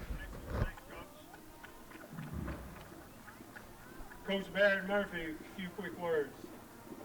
Hey guys, thank you all, parents, everybody for coming out. You had a great week. You'll always remember this. Congratulations to the coaches putting that work in this week and to your players. And God bless all you lot. All right, Redstick Bowl 21. This has been awesome. When y'all watch the replay on TV, you're going to see it was a lot of terrific athletes out here. I'm going to say it. It was the best week of practice in the 21 years of the Redstick Bowl. This was the best week as far as cooperation and all those things. Now it's time for the special awards. It's on the Pelican TV. They have it on the flyer we gave them earlier. All right, at the first Redstick Bowl, there was one award given out. And it went obviously to a skill guy. And we said, no, football's about the team. So we got best special teams, O-line, D-line, running back, linebacker, quarterback, wide receiver group, DB, and player of the game on each team. So the game is over. So like when you get in a little scrap with your brother, you want to beat him, and then what happens after? That's your brother. So thank y'all for all of that. Here we go. Best special teams, Eagles.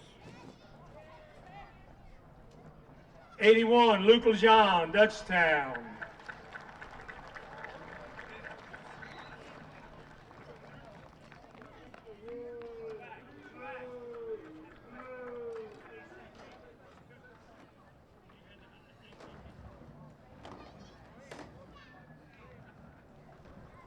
Luke, remind us of that ACT score.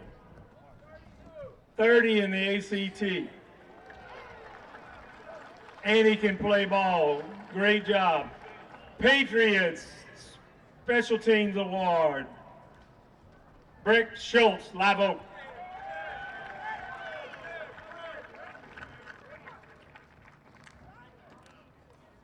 Sponsors, committee, rotate through, get in the pictures. Coach Murphy and I are so ugly we don't want to get in the pictures. Best O-line, Eagles. Cornelia Selman, Woodlawn, Eagles.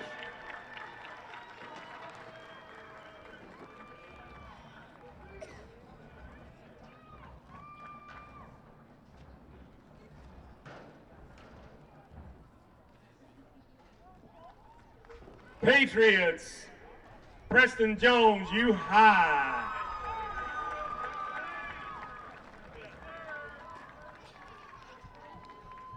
Y'all get in the pictures, get in the pictures, get in the pictures.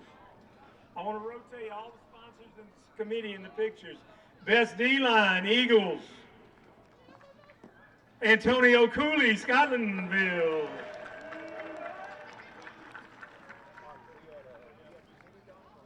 Evidently they don't listen.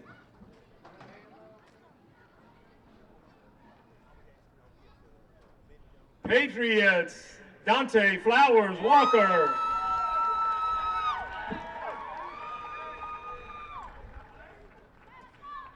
These awards are selected by their position coaches. There's no politics. They award them on game performance, attendance, leadership, and all those qualities. So we're really honored to present them with these awards. It's a lot better than one award for an all-star game with 90 players. Best running back, Eagles, Alfred McKnight, Madison Prep.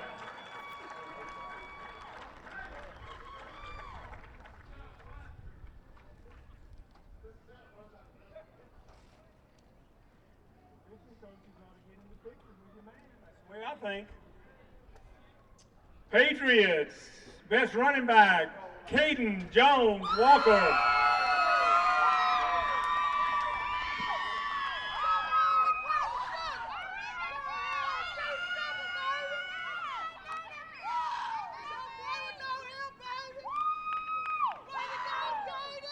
Best linebacker, Eagles, Mikael Toussaint, North Iberville.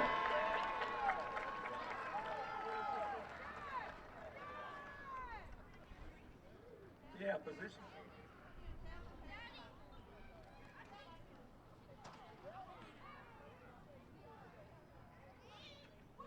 Best linebacker, Patriots, Jackson Byerly, Parkview Baptist.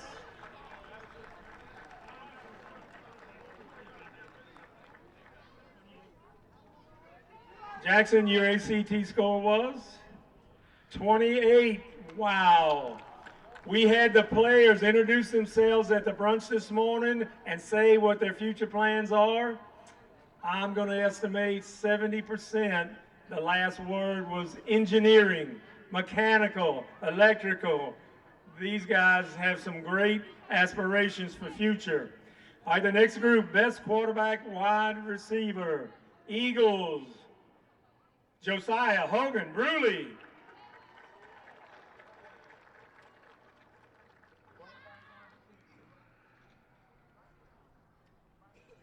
West Bank.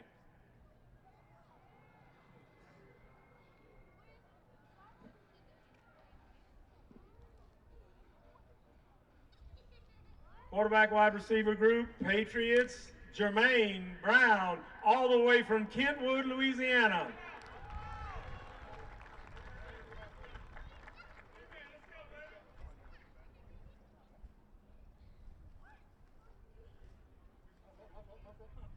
Biggest DB coach in the country. Don't let him beat me up. Oh.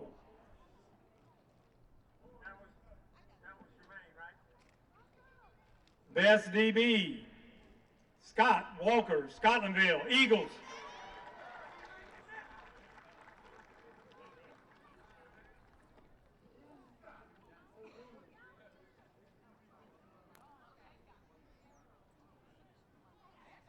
Best DB, Patriots, Caleb Ricks, Sandoval.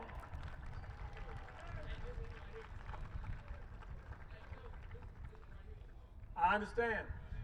Several of these awards, there were 2 or 3. We had to pick one, and that's how it fell, but we had a bunch of deserving players.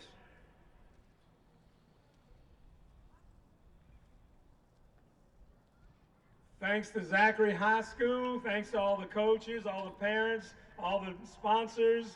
Unbelievable. We're going to wrap it up. Player of the game, Jerry Horn, Denham Springs.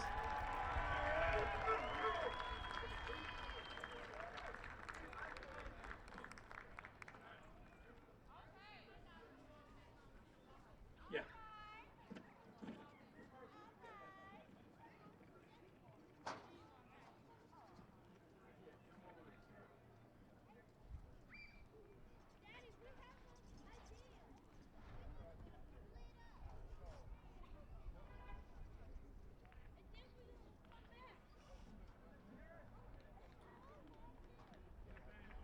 All right. Patriots, any player or coach need to say anything? Eagles, any player or coach need to say anything? What is this?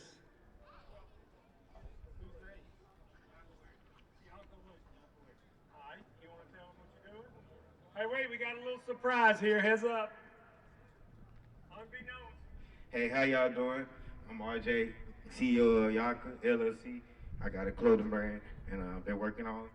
And I just wanted to get back to y'all today. Merry Christmas. For every player, 90 players, for sure. For sure. For sure.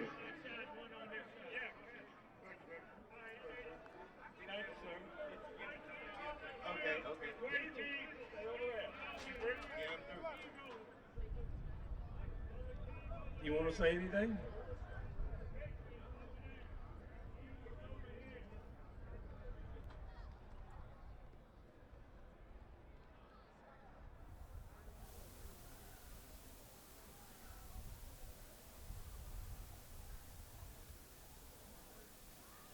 All right, 31-7 the final score. Patriots and the Eagles here in Bronco Corral.